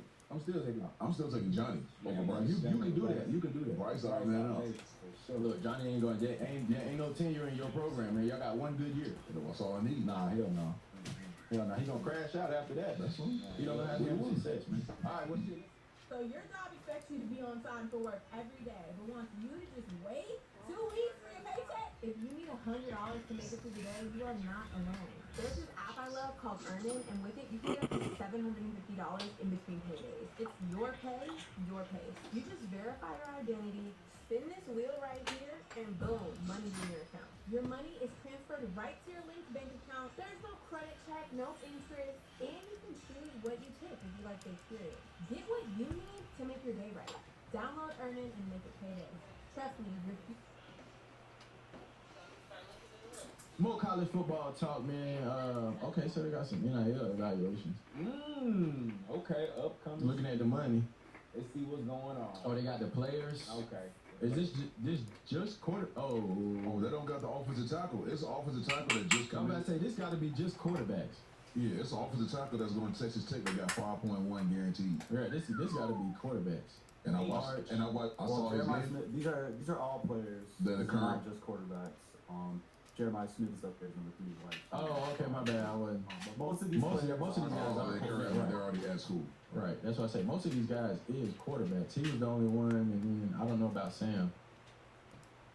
Yeah, interesting about this list is number 10, Bryce Underwood from Michigan, has not played a single college snap yet, and he's listed as the number 10 highest NIL valuation. What's the guy that you was talking about, King? He's offensive. He just committed to Texas Tech. And he getting 5. He got 5.1 guaranteed. I think he got one more year of high school. That's what I said. What? I think he's got. I'm pretty sure he's got one more year of high school. He just committed. No. Who the fuck? I could be wrong. There you go. Is it? Is that him, Felix? 5-star. Yeah. He's still got he's got to play his senior year of high school. A 3-year guaranteed. 5.1 million. Is that Derek Sugar that used to play in the league? Yes. Yes. He's played for Miami. That sounds like Shelves. I think Shelves, because I play with Shelves. I played against him. I play with Shelves. I hope he ain't taking 15% like some of these other agents, bro. Like some of these agent fees. They're taking a lot. They're taking 15. They're taking 15 to 20%. I know I've had some kids that I know that told me what these agents are charging, and I'm not gonna say on the show what I told them to tell the agents because, but yeah, no, I told them pretty much no. Yeah. In an agent 15 to 20% of now and future earnings. So that means future earnings, like guys, listen, if they come at you asking for future earnings, that means what you're going to make if you get to the league. That means they're not taking that 2 to 3% when you get there. They're going to continue to take 15 to 20%. Bro, stop falling for this. They are coming after y'all. Yeah. No, y'all got to read that. Way too much. Read your contracts. Understand what you're reading. Get your own lawyer. Find somebody else that you know that can read it for you. Stop letting these agents get over on y'all because they're going to come praying on y'all because they know y'all don't know better, bro.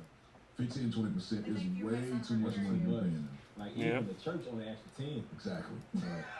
You asking for more than the Lord. You asking for more than the Lord asking for. 15 is crazy. Like, to your point, I feel like these kids look at it and say, oh, okay, 5.15, that ain't that much. Bro, that's a lot of money. Do the math. Stay in school. Go to math class. Do the math, man. No, that shit is Do the math. Especially to your point, too, kind of like, to your point, you talking about future earnings. Even if we, like, terminate our contract type shit. They still get that. Yeah. It's like, bro, you got to look at all that shit. Because if it's like, okay, well, shit, I work with you on this NIL deal, but the contract you signed said any NIL deal, even if I'm not working on that bitch, I'm getting a little piece of change off that bitch. And the running rate is 15%. Future earnings, bro. So, you know what you read. All of that. Run me my coin. 15% is crazy. But yeah, man. No, I don't know how you get signed to a fully guaranteed 3-year, 5.1 million NIL deal and you not in college. Well, you in high school. Class of 26. So he got 1 year. He's got to play this year. He got to play the same year. So he got 5 million waiting. I watched his game film. That's what I want to know. What the fuck the game feels say, King?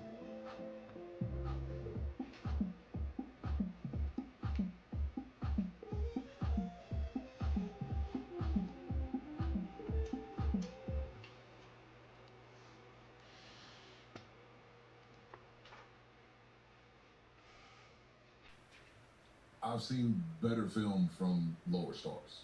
Academy. Check us out. I mean, to be honest with you, it's some guys in the academy I'm taking over him.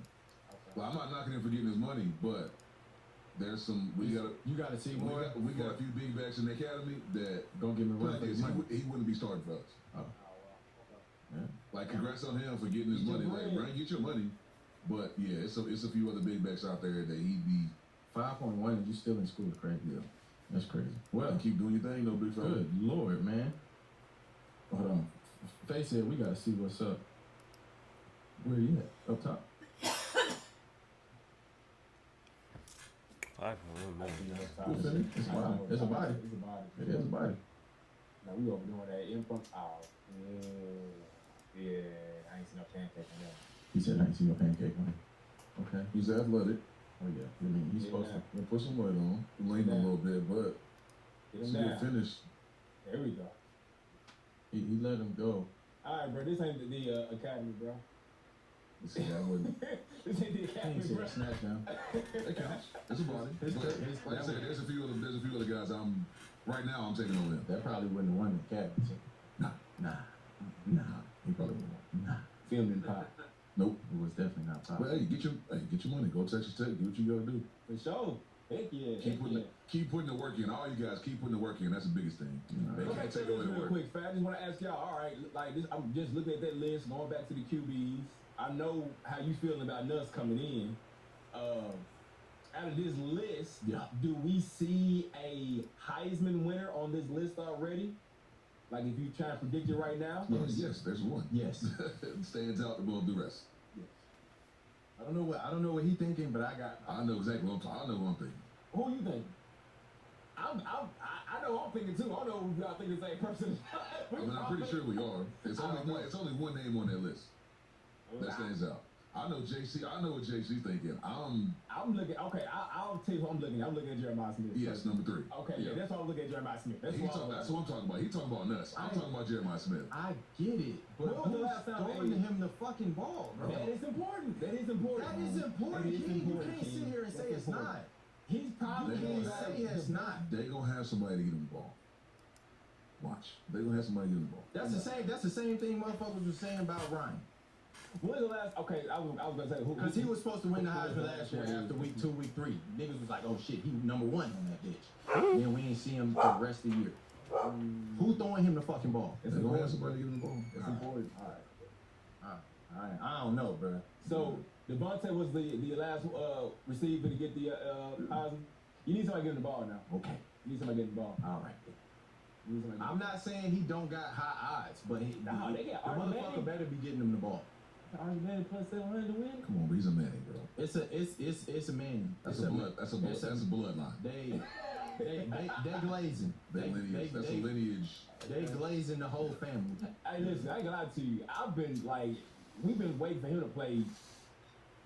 For how long? He did some things last year. But he's playing this year. Yeah, no, he's playing this year. He got no choice. He's playing this year. I just all right, bro. Like, show me something. Right. He had what, 2 games that he played a lot in. But I'm like, bro, I need to see more for him. I'm just like, you ain't did a whole lot to just be the fucking number 1 on that shit. Like, great quarterback, great talent, don't get me wrong. Find out. Yeah. Now I see these 2 picks. Yeah, but that's a lineage probability. His his dad is man, don't pull up no stats against Mississippi State. Okay? I don't want to see that. I don't want to see that shit. No, we're gonna see. This is one of the 2 games he started. That's all. I'm not looking at that game. I'm not looking at that. I'm sorry. If I'm watching film on a top quarterback, I do not want to see him play Mississippi State. I'm sorry. That's the SEC. But if we're watching the other SEC games. Oh, that's the other game we get to watch too. Mississippi State or ULM. 51-3. Hey, show me one of the garbage time games. That's a stat game. That is a stat game. Get it there. Show me one of the garbage time games against a good team. Show me that. I don't want to see ULM. I'm sorry. Or Mississippi. I'm not. You know what I'm saying? Texas versus them. But we're gonna see. We gonna find out real soon because it's time. Hey, I've been saying it for a long fucking before we even got to this conversation. Yeah. Nuss bust for fucking Heisman, bro. I don't give a damn. Okay. Hey, listen, all that. I don't think that's not possible either. Like, I mean, I've been told y'all it was that man possible. balled out last year. Put in a lot of work. And I'm sure that he is. Okay, we getting ready. It's not gonna ride for LSU. What? Boy. What? The wheels fall Hey, off. the wheels ain't falling off. I don't know what you think this is. This ain't one of them. Okay. Who will say that? Shit. Wheels ain't falling off. Nutsbust, come on now. I've been saying that for how long, Faith? You can Faith He can't throw 12 picks though. No, he can't. That's last year. We We're talking about this year. I'm telling y'all. I'm telling you, can't have double-digit picks. I'm just saying. That's a lot of picks. I'm saying. It's a lot of yards though. There's a lot of picks. That's, Johnny had 12 picks. I don't. Did he? He did. Okay, he probably did. He probably did. Damn, bro. Johnny's getting straight. Look what. Johnny ain't played a snap in not know how long. Anyway.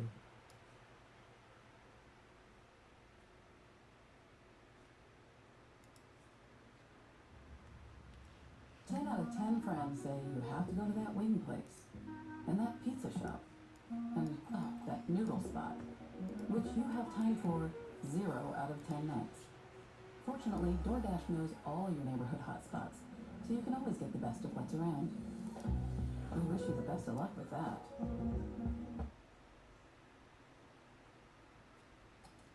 Now, just like current Bengals rookie is going through some contract this situation, is that the reason why you ended up? Yeah and no, because looking at it all over again, I wish I would have handled my business more on the weight part, not coming to recommended help overweight, because all that really plays into them giving you as much money as they possibly can. Yeah. And I didn't end up playing the position they wanted me to play, so they moved me to right. Fortunately, we had a great tackle, Andrew Whitworth, who was there at the time. So he was able to plug and play at left tackle, and they ended up moving me to right. But just everything happens for a reason. So I lived and learned from those moments in my life, and tried to get the weight off. Did everything well enough to play long enough with Whitworth and Andy Dalton. We had a lot of success while we were there. And, it was good. It was good. Was that your first time ever playing right tackle when you got a sense? Yes, I had never played right tackle my entire career. I know that transition is crazy. That's kind of feel like especially having to do it at that level. Right. So I'm like, man, I don't want to coming out my stands, everything kind of wumpy, trying to figure it out, and then fortunate enough the way that our offensive line coach at the time taught us how to block, it was easy enough for me to make the transition from left to right. Now, you were saying that you had weight issues. They were finding you? Fine the fuck out of me. How much per pound? Man, I think it was like, at the time it would have been like 500 and something per pound. Like 575. It was bigger too. Per pound per weigh-in. Yeah. God. Per pound per Goddamn. The joke was, the dream was remodeled the weight room. Smitty, you paying for this? Thank you, Smitty. You paying for this, Marvin and the team. Me, Andre brought y'all in the weight room. Hope y'all enjoy it. I'm like, man, fuck you. That's crazy as hell. Like, fuck y'all, bro. This fucked up. How long you was overweight? Shit. For $5, please. Someone name one track layout character. 100 impossible options. Meganite. That's fine. Thank you. Download Clash Royale now.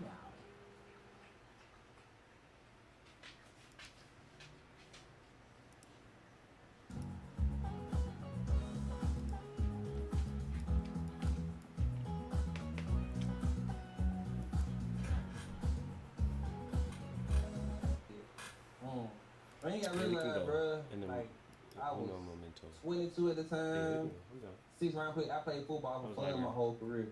Like, it was never a thing where I thought about getting paid. Yeah, that was the goal, the dream. But I played football for fun. Like, at that time, coming out, I probably would pay for free. That's how much I love playing football. Playing the game of football. They have any lights on? And then just when it came to the time, like the weight management part, like, man, I was going out to dinner. So I started Benny home. I was living in Atlanta, goddamn Benny Hunter Trio all the time. Exactly.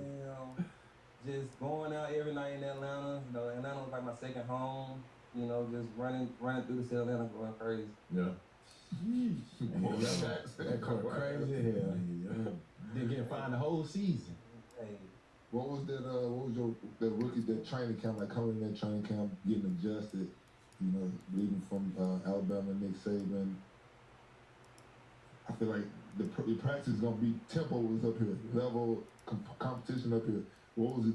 What did you feel like the difference was getting into your rookie season rookie training camp? Man, I hurt my damn foot 2 days at the time of my contract. God damn. So I had all that ridicule going on, you know what I mean? You know what I mean? So I broke my foot, so I missed basically the entire season. And then I came back and played at the end of the season. And while we played in the playoffs, I got to play against the Jets. We played at a really good place, good clip, and that was fun. Just but the overall training camp, my second year is really when I really got to experience the training camp. It was cool. We had T.O. and Chad on the team at the time, so dealing with them two jokers, you know, they called themselves Batman and Robin at the time. So that's what they used to call each other, and then just dealing with learning their ins and outs. We were going down to I can't remember, somewhere down in Kentucky. We would go practice, and it was hot as fuck. Like, so just, man, it was cool. You know, it wasn't like Bama, because, you know, Tuscaloosa get hot as a motherfucker. You know what I mean? So just to go, you know, biggest thing was just learning the playbook and the scheme. That was pretty much it. When you got hurt your rookie, was anybody like not fucking with you? Yeah, the ownership was like, shit, we finna go back in the draft. Fuck that, we finna go back in the draft. I'm like, man, look, man, I had never been injured before though. So like me to break a bone in my foot, like I'm walking off the field, like, man, something don't feel right. Something don't fucking feel right. Like, then they went and X-rayed and whatnot. Then it was like, man, he came in with a broken fucking foot. His foot was already broken when he came in. I'm like, man, how the fuck I'm walking around flying with flip flops on? Right. And then I'm coming in and break my foot. Like, come on, man, y'all be realistic. But ownership ended up being cool. We ended up working things out. Like I said, ended up playing for the Bengals for 9 years. Right. I was able to leave and come back, and help them win some games. And like I said, play at a high level. Now with them two in the locker room, I know you. Oh, bro, yeah, I saw this earlier. I saw this shit earlier. Now this league football. At that time, that's league football. Football. That's football. Sure now. Legs above your head. That's football. We love it. Protect the quarterback at all costs. I know. I also ask what was your welcome to the NFL moment? Like welcome to the league rookie or your welcome to the league moment? Shit, going against the Steelers. Yes, sir. No lie, they had Jane Harris and Lamar Woodley rushing off the edge at that time. So I mean, matter of fact, Kiesel was still there too, wasn't he? Kiesel. Yeah, Smith. Yeah. All those guys. Palomo went back playing safety. You know, just like man. I'm like, coach. They took me out. Like, man, he just gave up a sack. I'm like, all right, cool, take me out. They took me out. All right. The guy who went and replaced me gave up a sack. And next I said, he should let me fucking win. I'm up here trying to find my way. You know what I mean? Like, this is my first time really playing against the goddamn Steelers, but man. That 09 defense, shit. Yeah, tell me about it. Lead the league. Yes. Oh, yeah. Points and yards. That's when they won the Super Bowl. Maybe in 08 they won the Super Bowl. But it was just coming off 51. Boy. Yeah. For sure. Black and blue division. Yeah. Let me ask you too, like just being in the division, playing for the Bengals, and being with Marvin Lewis for so long too. What was your relationship like with him, like as a coach? I mean, him being like, you know, at the time one of the few black coaches in the league. Coach Lou was cool, man. He really kept a buck with me the whole time I was there. You know, I respect him being honest with me throughout the whole process. You know, he wanted me to be a great player, and then him believing that I could be a great player for the organization. And just had he was like a father, my father in Cincinnati for me. You know what I mean? My dad never come up to every game, but you know, he always check on me, make sure I'm going to chapel on Saturday. Best life living, actually. Like a great father figure. I know. I gotta ask. I'm full of sweet. Andy Dalton, because I feel like Andy Dalton gets mixed reviews. Like he has some good years. Obviously having I don't think he should be getting AJ and what's name man. He's not in there. What's name the tight end? Like having decent. Yeah. Graham. Yep. And then how do you feel about what do you feel about Andy Dalton? Like how do you feel like where do you think he falls? As far as is he a great quarterback? Is he just a good quarterback? Like what do you feel about the Red Rifle? You call it for what? The red rifle. They call him it. That's his name. That's the red rifle. Honestly, Andy, he was the. Tired of waiting for payday? The Earn an app gets you paid as you work. You can get up to $150 per day with a max of $750 between paydays with no interest and no credit checks. So whether you need cash for bills and groceries today or you're planning for tomorrow, Earn In helps you get the most out of every day. It's your pay, your way. Because let's face it, life is full of surprises. Download Earn In and make any day payday.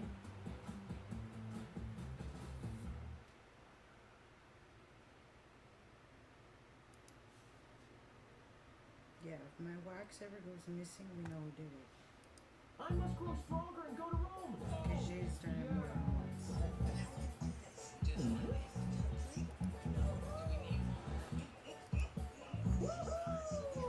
One belong to Egypt.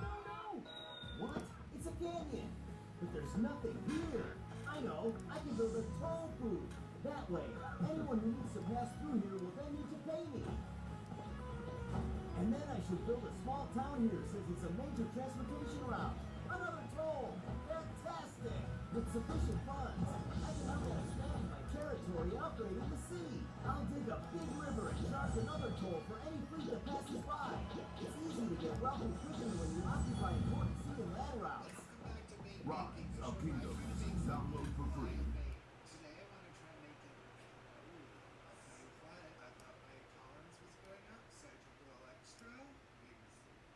Good quarterback, but he didn't like to get hit. As soon as he got hit, the game was over with. You know what I mean? But I mean, that doesn't mean taking anything away from anything he did throughout his career. I mean, he did some great things for us, helped us win a lot of games. But he didn't like to get hit. I said that couldn't win y'all like anyone like Joe Burrow get hit. Okay, hit me one time, get back up. Hit me again, I'm gonna get back up. You know what I mean? Just two different caliber players. Doesn't mean Andy wasn't a good player. But Joe is Joe. I wish we would have. That's too much on my back of quarterback. Too much on my back of quarterback. He put up some numbers though. He got some years where he, like him and AJ connected. He did put up some numbers for a couple of years though. Nah, they had a AJ Green. Yeah, they You were should throw the ball to AJ. I Hey, look, honestly, he ain't lying though. Honestly, AJ was like that. Honestly, it's hard being quarterback out there anyway. Shit, I'm not trying to get hit by damn James in the back of the head. I'm not trying to get hit by my man Donald. Like, you know what I'm saying? Shit, fuck all that. Yeah, because I know we played down the playoffs. I think it's 13.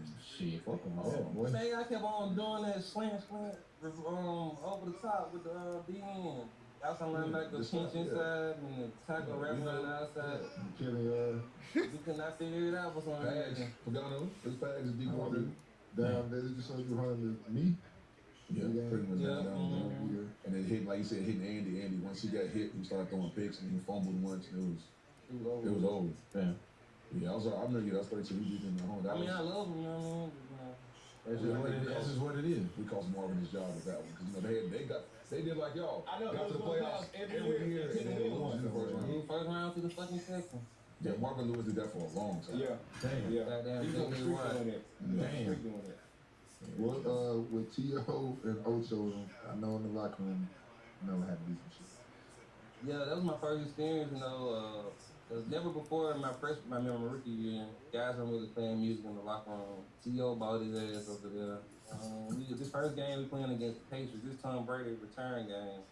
Man, they beat the shit out of us. The T.O. goddamn had the music playing in the locker room all fucking loud. I'm like, damn, we can do this in the league? Like, I ain't never experienced this. And he really showed you how he was a pro's pro, of course. He would work hard in practice and then go out there and do what he needed to do in the game. But he just completed the other. Yeah, I know them team meetings. Oh, yeah. I'm glad. Oh, yeah. Him and Ocho. What? Ocho in that bitch. Ain't no way you do that now. Oh, maybe he do it now. He been looking weights and shit. I'm talking about like just that kind of commercial. With the, oh, hell no. You can't do that. You can't do that now. No way you can do that now.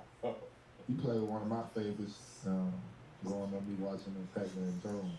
Oh, Pac, that's my brother. We was each other wedding. Man, that's growing up watching him, then being able to play against him in the league, knowing point, hey, this man never fair catching. He returning everything. That bitch on the 2-yard line, fat man, gonna return that bitch. Oh yeah. Man, He's a dog. dog, yeah. It was legendary watching them West Virginia. Oh yeah. Oh, I found 5-star tacos. Open Yelp. Ooh, this one. 5-star tacos hit different.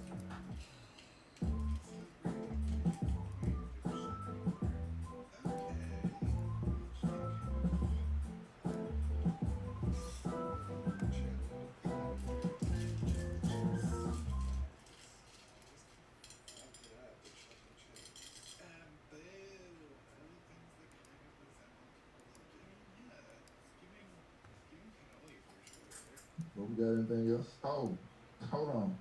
Is the sniper available? He's on the beat. I don't know. I will say that the sniper. What was this bullet hitting on last episode? He was being nice last I think he was. Right. Last episode. He was using an airsoft gun. It was the non-lethal Academy, rounds. Academy Non-lethal. special. We were trying to pull up the highlights, not so much the lowlights, but we turned the page on that. So Andre, welcome to the Raw Room. So let's start this. Let's take us back to 2007. Andre, you guys are playing LSU. Coach Saban ripped my head. Oh, was that you? He was doing. His head started shaking. That was you. Yeah, he did me like that. Oh, if that's you, hold on. It was Oh, this is the fumble play. I know what this is. And he's even gonna save the quarterback. Man, come on. You can't run backwards in the SEC, bro. You gotta push up in the pocket. Especially against this team. Yeah, you got to step Because he went back. He just got to go right. He can step up. I love John Parker, bro. Step the fuck up. Not against these See, motherfuckers. after that play, Coach Saban ripped my motherfucking ass on the sideline. But what are you saying? Even though he should step up. And the motherfucker ran 15 yards up the field. God damn, Smith, what the fuck are you out here doing? You out here playing like shit. Like shit right now. Pick that shit up. I'm like, man, I'm on the ball ankle too. You see this fat? I'm on the ball ankle. Oh, man. You gotta step up, bro. You gotta step up, man. Oh, you came right here. And then he see that big ass window. It looked like he was gonna get sacked either way. I ain't know. And I feel like that's what I'm saying. They wanted to get it on there. Shut your ass up. What you got, man? I want to hear this shit. Hey, boy, that had a great get off. I'm trying to tell you. Great get off. Look at that get off. Hey, shit happened, man. Absolutely. What I did notice that, you're not like King and the rest of these tackles. You don't false start. You don't cheat. I mean, shut that shit. Oh, he ain't cheating, he ain't trying. By the time I got to NFL, I figured that shit out. You know what I mean? In college, I'm straight. You know what I mean? I can get off when I get off. But man, NFL, but you better leave early. Better late. That's crazy. We got 2 linemen. They say they leave early. Leave right on time. Now they switching up the verbiage. Right on time. Rewind that shit. They said early. Okay. On time. What you got, Faye? What you got? All right, we can take this over to the NFL now. It was 2010. 2010. You guys were faced off against the Atlanta Falcons, and Oh, John Abraham. John Hall of Fame. Yes, sir. Yeah, I lost him, man. Yeah. like you outside. Oh my God. He hit the corner on your ass. Damn. Get off, great. Look Look at him like he just said about to leave. He way off the ball now. See, I took that false step. See, this is my second I year. did see it. So, You had started backpedaling for a second. I was trying to get back there.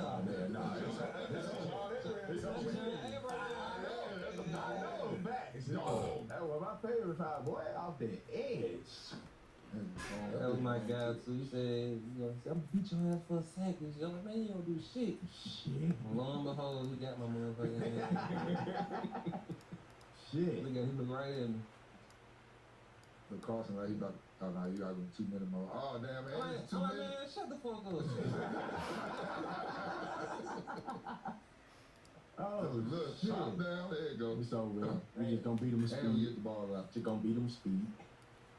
Hey, that shit hard, but you hit a Hall of Famer like that. Oh, for sure. Oh, for sure. Hey, ain't the only one he did like that. Oh, no, He one of the best I can do that. Yeah, Oh, for sure. For sure. Alright, that's it, right?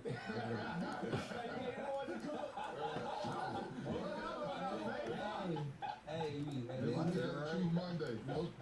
Pull another one up. Tell the truth Monday. All right, we'll pull. Hey, Andre, this one's not on me. You put this one on JC. He said pull another one up. Man, you're your own person, man. You're your own man, bro. The same game. I have $5 I'm willing to give away if anyone knows anything about Clash Royale. For $5 in Clash Royale, can you tell me which king is the good one? Clash Royale? Yes, Clash Royale. What are the options? Venom? Oh, he got tripped. Come on. I couldn't even see it. He was here at the top. He at the top. He got tripped. I'm in right time. The king, I don't want you to say shit. He got his feet got tripped. Nah, his feet got tripped up. You see me looking at the right guard, like, bro, why your feet in the way? His feet got tripped up. He got tripped up, bro. That's crazy. That shit got happened to me. I know he got tripped up. They don't got the other ankle here. I just know this. Who was that 7-1? Oh yeah, what was Babino? What was his name? No, that's Beerman. That's Beerman. Man, Beerman wasn't talking about that. I don't want to hear none of that. He wasn't talking about nothing. Next time I see my dog Croy, I'm like, hey, I seen that play against. Ask about me. He wasn't talking about that. Y'all know everybody in the league ain't good. Oh shit! Oh, boy, I did now. I didn't see that one. Oh yeah, I bet you did. Ain't no feet. That was Croy again. God, That wasn't no goddamn cord. No, that's Croy. That's Beerman. Right down. 7-1. Just sit you down. Feet above your head. He's knowing it'll play. No, we talking about you. I ain't worried about the play. He Shit. had defender supposed to make the play. He ain't knowing it'll play. He got I'm running close. I get down because my man didn't block me. Look, if I'm the defensive coach, you I got a plus. tripped on that one too. You got a plus on my stat Oh, you sheet. should on the tick mark. 95, what was his name? Babino. It's getting real. I don't know. Oh shit. Man, I ain't gonna lie, that's 2 wins for the defense. Hell yeah, shout out to my teammate Croy. Shout out to Croy. Hell yeah, shut your ass. Shout out to Corey. That's my dog. Beer me up. Yeah. Man, what else? We got anything else? Yeah, I do. So what? I know you got the Big Man Factory, the training down there in Bingham. You and Chris. I definitely want to pull up on y'all for training shit. With y'all being right down the road. So, what got you into like, what you got into doing the training thing that led to the coaching? Oh man, honestly, like I was saying earlier, like I played at a high level. I did everything at a high level while growing up. I didn't have no one to teach me these things or how to work hard, different techniques that you need to learn before you even get to the top. Like, cause a lot of coaches like to teach drop back protection at O-line where guys just backpedal, get out the way, just to fit their scheme. Nobody's really teaching guys how to kick slide on 45, how to double team. Yeah, me and Chad, that's my partner. Shout out Chad Slade, my dog. Yeah, that's my dog. But yeah, just to be able to get back to the community, make sure guys are hearing a different voice. Some guys, for some reason, guys these days they don't like listen to their dad. No, I'm fucking So you know what I mean. So just to be able to teach them different techniques, hear from a guy, 2 guys that play at a high level and were successful. It gives guys tendency to buy into what we're selling. Yeah, same for me. That's why I got into it because I didn't have nobody to help. A lot of stuff we didn't really learn until we got to the league. Or college. Right. Right. Like a little bit in college, but I know it's the same way for me, being able to give back. And then, so what, were you coaching before you got the job you got now, or were you just doing training? I was just doing training. I went and did O-line with Chad 1 year at Moody. We were successful. We had a lot of success that season. Oh, we had one of y'all O-linemen on, what was his name? When we first started doing the tapes. From Moody? Yeah. From Moody. Damn. They find out quick. Yeah, we had plenty of But yeah, man, people. just maybe, for guys to go out there, learn. I mean, the biggest thing is, you know, pass rush, you know, knowing different angles, knowing different alignments for what defensive linemen like to do, whether they're square, whether they're pointed in, or you know what I mean? Because, you know, fortunately, I went against a lot of guys like Elvis Dumerville, probably one of the hardest blockers, guys I had to ever block in the league, because he was short, but his arms were long as mine, you know what I mean? So just been able to, and then I had to go against Terrell Suggs also. So, I mean, just that two-headed monster, and then just been guys learning alignment. That's the biggest thing for me. And like learning different terminology and different techniques. That's been the best. That's right. You just train or you coaching too? I'm the offensive line coach at Miles College, local D2 here in Birmingham. And that's been the blast. Been able to guard, recruit, watch film, and been able to offer guys scholarships. You know, some guys dream is to go to college. They don't think they have the opportunity to do it, but you see something in them on film, give them an opportunity to come play at your school. Just for those guys to come in and bust their ass for you every day and be able to be the leader of young men, be able to show them the right way of how things are done. So it's been a blast for sure. I got a quick question. You talking about the training and stuff. DB had mentioned this earlier. When we see King training, he be sitting down the whole time. Do you be standing up? You be standing up. Okay, you be in the drill. You hold the bag too. I do all okay, King gotta be way on the bench, about 15 yards. He said it like it was gonna be a boy squad. This the part where we shoot, ain't it? Okay, my bad. Y'all did. Alright, today when he walked in, I was. Okay. Yeah, exactly. I was chilling. That leg, look, that may be like this. I had a foam roller rolling my legs out while I was sitting down. Hey man, listen, guys got better though. Hey, that's all that matters.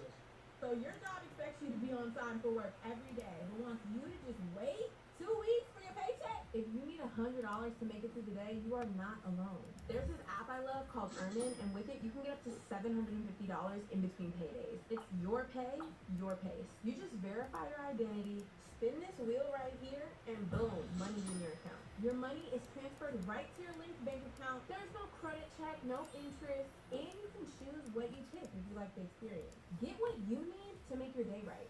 Download Earnin and make it payday. Trust me, your future self will thank you, especially when the snacks run out.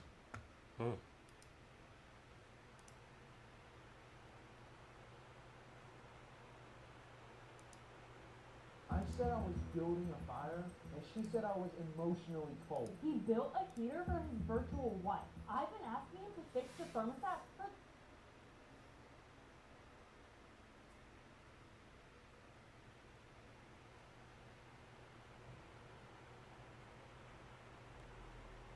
Whenever some quarterback throw a pick, I'm both ways.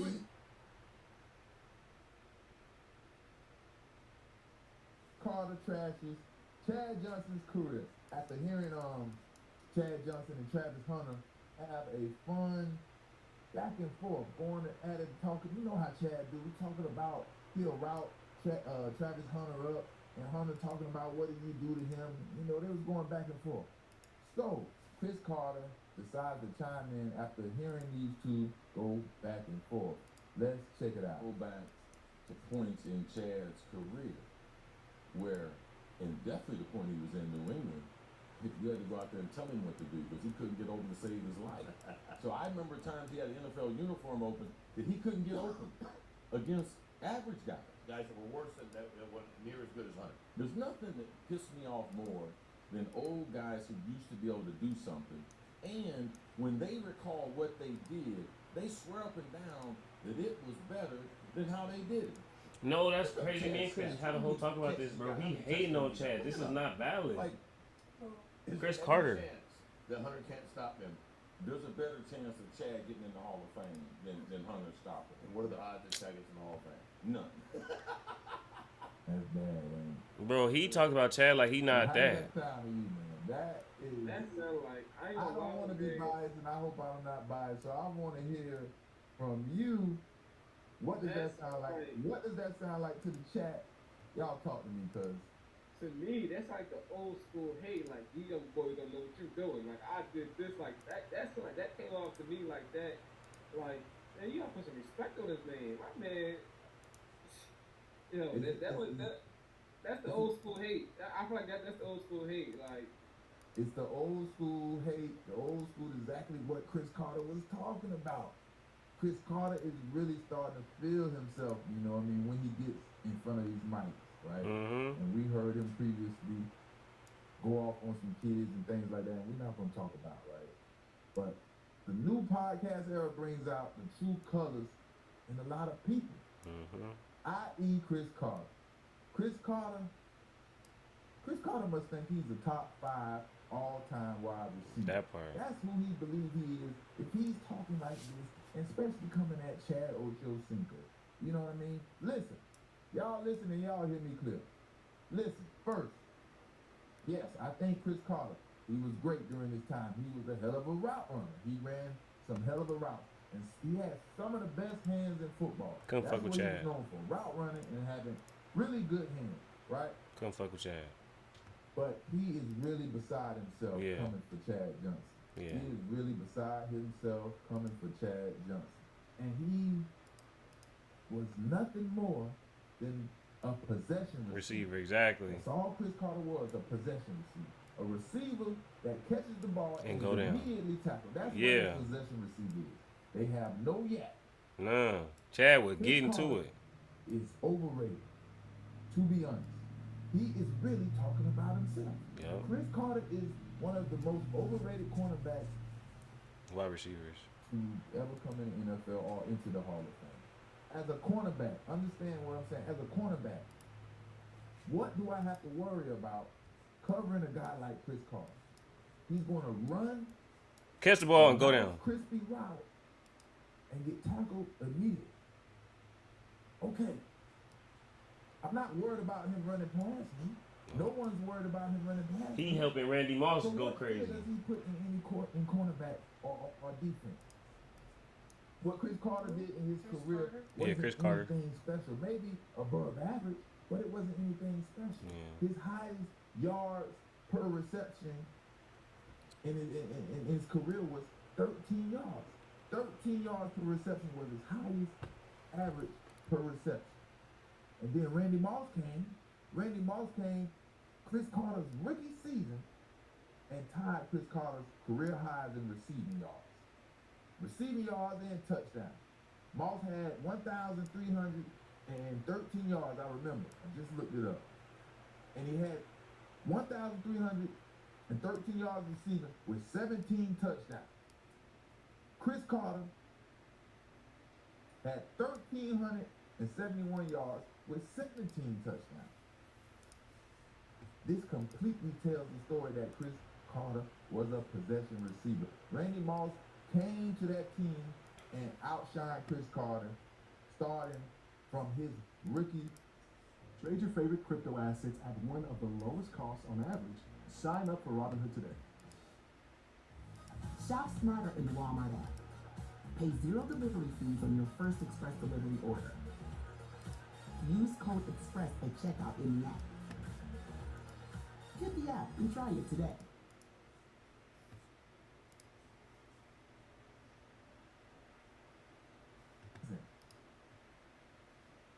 What is Chris Carter talking about?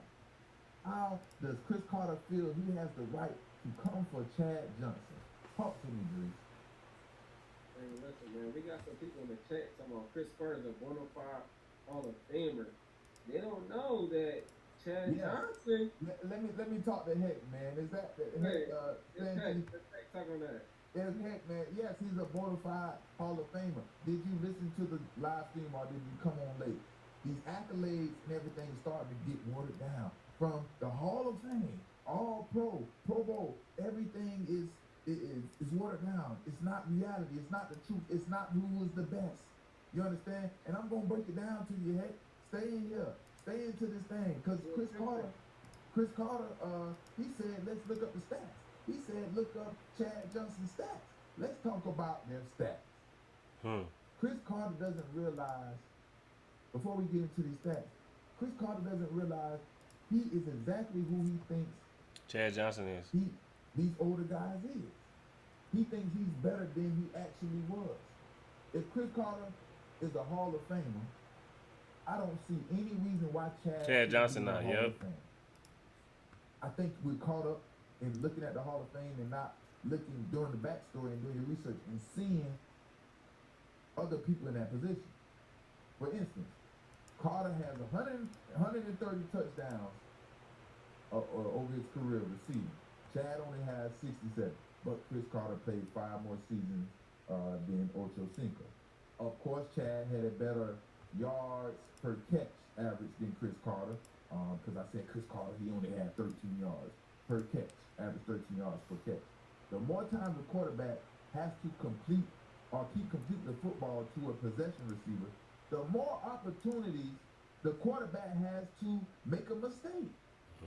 When other receivers only need the ball in their hands a few times before they make a big play. A possession receiver, I gotta keep feeding you that ball to get to the touchdown.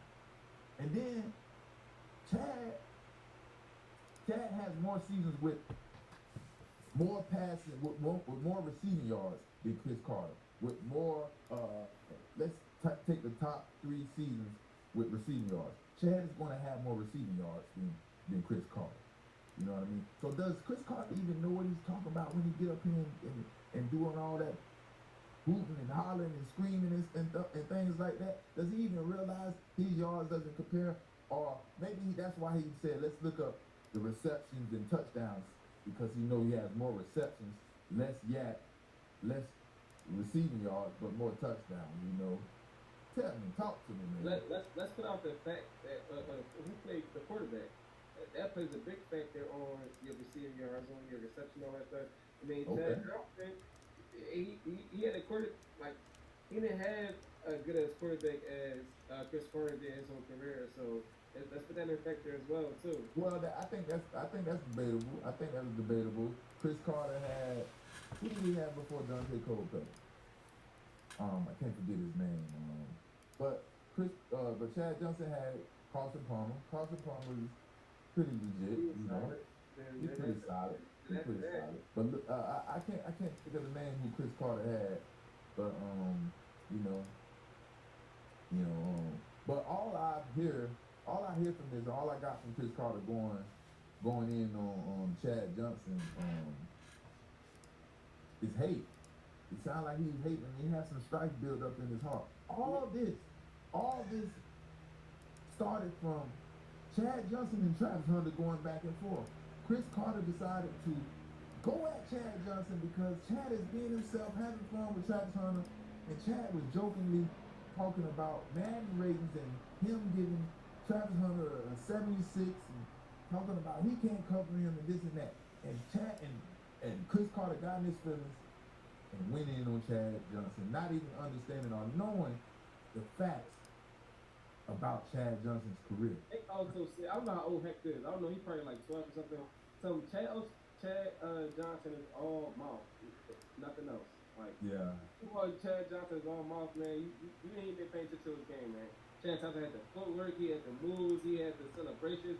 He kind of like boost NFL a little bit, because a lot of times when NFL was down, they started calling him No Fun League because Chad Johnson made that shit fun. We all look forward to see him score. We ain't gonna even forget the Chad Johnson. He changed his name to Ocho Cinco. Like, he changed his name to Ocho Cinco. He put in a whole performance, showing the touchdowns, showing the celebrations. That's a whole nother level when NFL was falling off down on ratings. He put that shit back up. Like, we look forward to see, like, what he gonna do next? And then he talked trash. He said, I don't know, he ever send you something like when that to your mailbox, letting you know he better yeah, man. I think and then us fans, I'm a fan now that I'm not playing, but we get a little biased and caught up in our era and the people that we used to watching. We're in love with them and so caught up in what they did in their time, not understanding that. So you found an awesome job post, but your resume is outdated? No worries. With Adobe Acrobat Pro's super easy editing tools, you can quickly make updates right in the PDF without needing to find the original Word doc.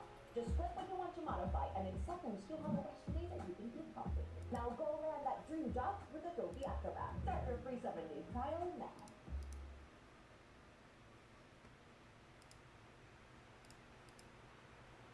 Being in a different city than the rest of my friends and family means I get to visit the airport a lot more than I'm used to. And even then, it can still be stressful to catch flights and get to the airport on time. That's why my go-to travel hack is to ride with Uber. I can schedule my ride in advance using Uber Reserve for a certain pickup time, and then continue wrapping up my work in the car on my way to the airport. The best part? It makes travel logistics much simpler and less stressful, so I can shift my focus to making sure I pack everything I need for my trip, including my passport. Riding with Uber doesn't just reduce stress at the beginning of the trip though. Uber rides are available at over 700 airports, 70 plus countries, and 10,000 cities, which means that even when I fly to visit friends outside the US, I know I can count on Uber to help take the stress off my shoulders almost everywhere I go.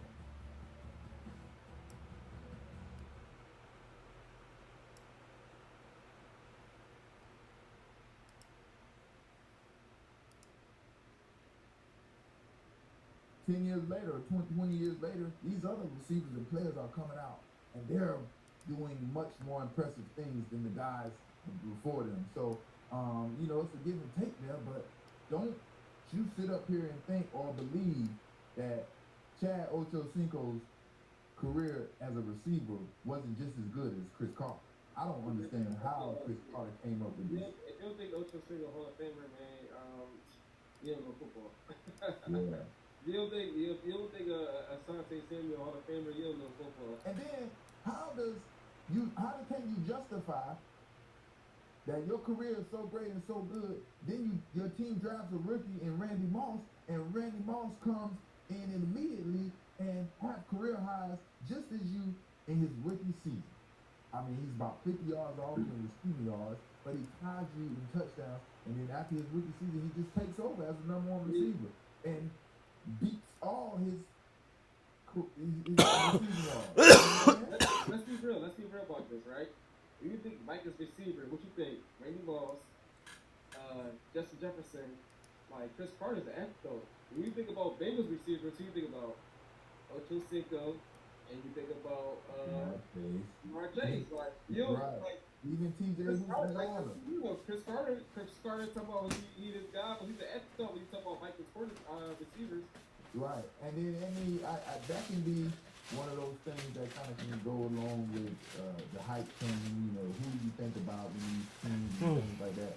But to like what you're saying, Reese, what game did you have such an impact on, or how did you lead your team to the playoffs or the Super Bowl? What did you do so significant that made that sticks out to everybody and say you were so raw on these teams, and you did such a good job in these games? I think it's a hype train, in my honest opinion. I think it has to do a lot with his story, the backstory of Chris Carter. He has a wonderful story. He overcame a lot, and I think that's, at the end of the day, that's what it's about. Chad Ochocinco, you can't take this stuff, man. You have to stick up for yourself. You have to come out swinging, man. You can't sit up here and allow another receiver who doesn't. I mean, the stats are comparable, but I think you need to come out and defend yourself and put Chris Carter in his place, because the way he was coming at your career is just mind-boggling, in my opinion. Not this podcast space, then just unleashed into everybody beefing.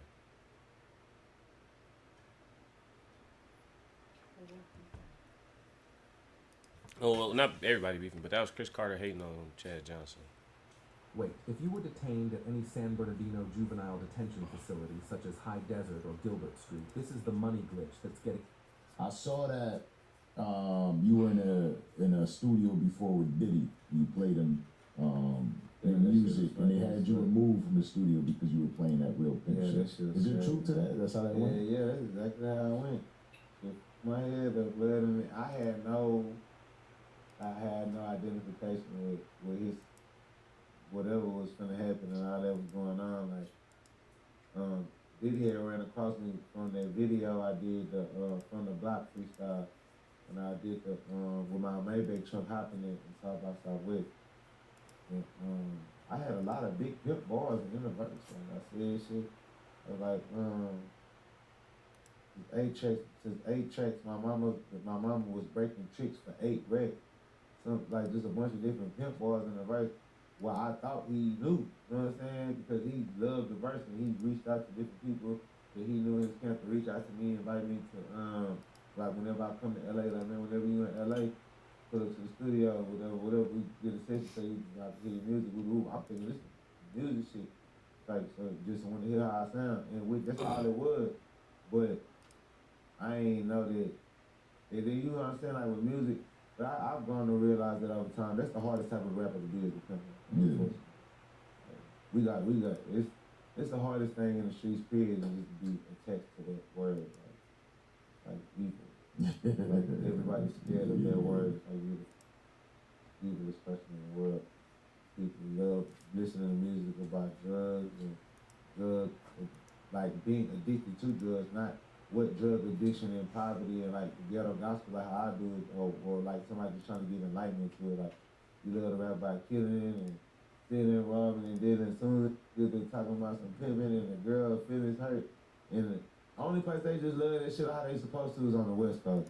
Everywhere else, that shit is like taboo. The pimping New York music, hate it. Pimping Atlanta, South, Texas, like it's supposed to hate it.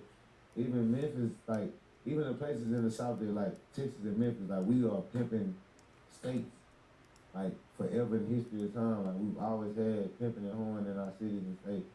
And musically, there is no true identity in like a stiff standing, supportive culture behind that style of music. You know what I'm saying? Because of the black cloud they have over it, and just the fact that you get soft about a lot of shit, so they definitely get soft and scared about losing the ability to get more. Yeah. They feel like that they're gonna be looked at as an animal like you, or looked at as whatever as the keys are looked at. It's not being, and they know that, because women get away from that shit, especially musically. If they ain't putting, they don't respect that shit, or they don't understand it, they have compassion for it anyway, they get them away from that shit. But how could somebody like Diddy try to get away from it? And that's because he was trying to keep it, obviously he wanted to keep it on the rap song, or whatever, because I ain't gonna lie, what he doing and what I'm rapping about is different. He's like, that's some weirdo other shit, that ain't, like that's some East Christian Grace. And that's some other stuff that I don't even, that shit, my brain get to hurting. That shit was too much. But as far as like, this was, the traditional street game where it comes from strip clubs, the blade, you know what I'm saying, dancing, all that shit, like exotic dances, just that whole dynamic of it. The internet itself too, like just rapping about that and what been growing up from a mother that was a prostitute as well. Like my mom was a prostitute, you know what I'm saying? I was born into that shit. My uncles was pimps. My uncle Junebug and Scorpio are some of the Scorpio the P are some of the most renowned pimps in the Midwest ever. You know what I'm saying? So and to me, thinking like a person that's from New York like him, and he's older, so like you from that older era where it was glimpses of pimping in New York and old school Max and shit like that, Goldie, the movies and shit, like it's not foreign language to you as far as music wise.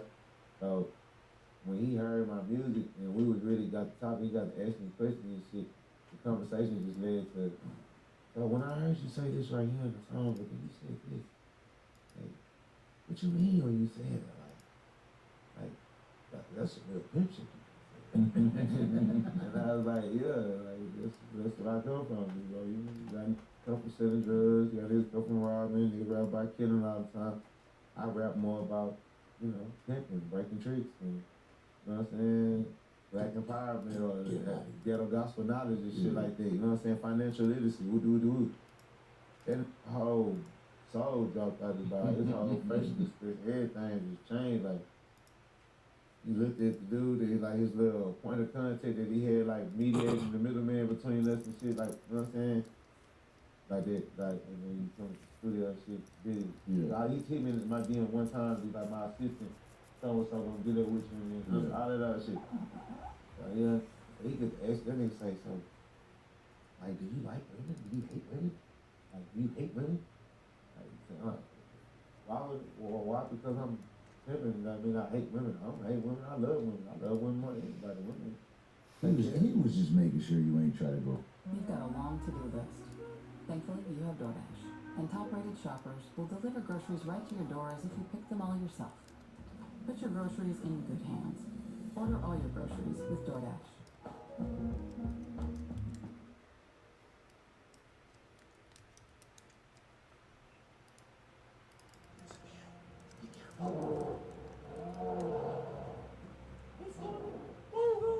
Now I've got to survive the night. Fire. I need fire and a lot of wood.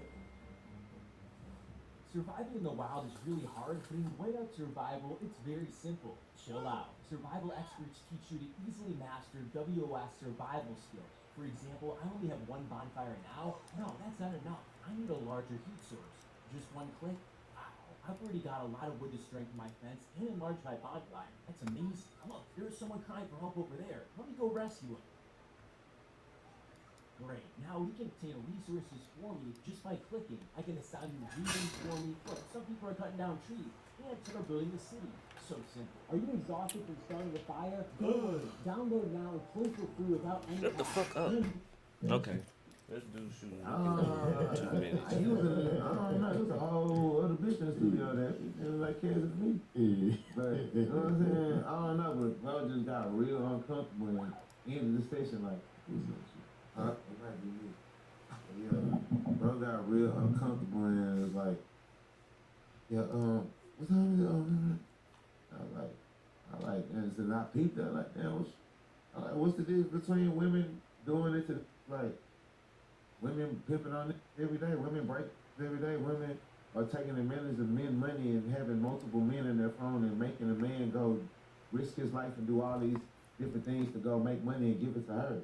It's the same thing as pimping. You just pimp up, instead of, you know what I'm saying?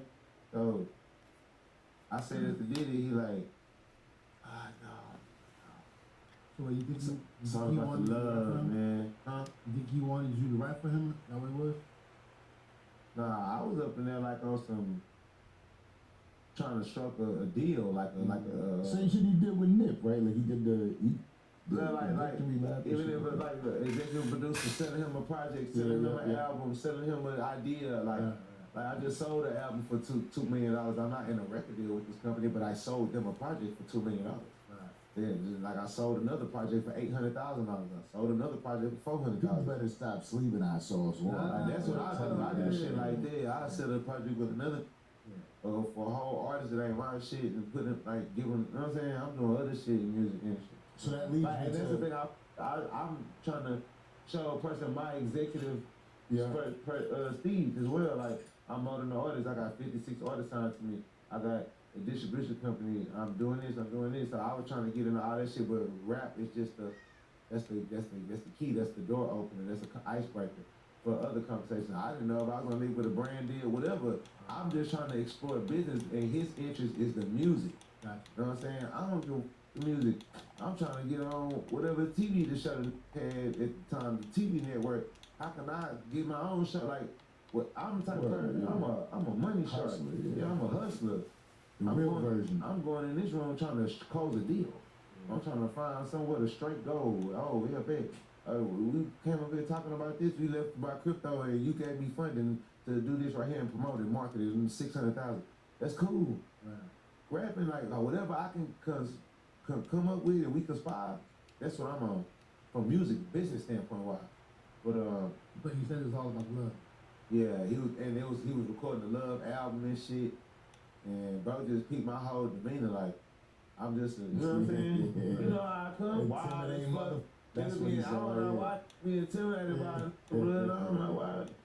And then they be like, Sauce Walker's corny and crazy as hell. Then they get around be scared and nervous as a motherfucker. I don't understand. Because you live your own life. Hi, we're Shimmy and Amber. Here's how we created our Pet Steps app for class project. Photoshop brings our ideas to life. First, the brush, adjust for style to make it trendy. Model also for preview, open trace, rotate. Perfect. Ready for color. Then we drag it into a design. Add a gradient back to make it pop. Then done. Looks great.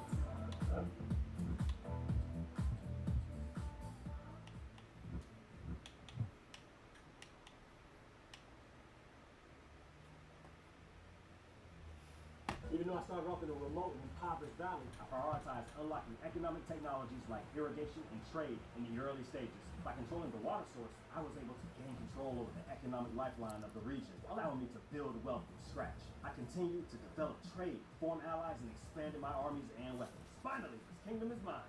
Wait a second, this is an old scratch.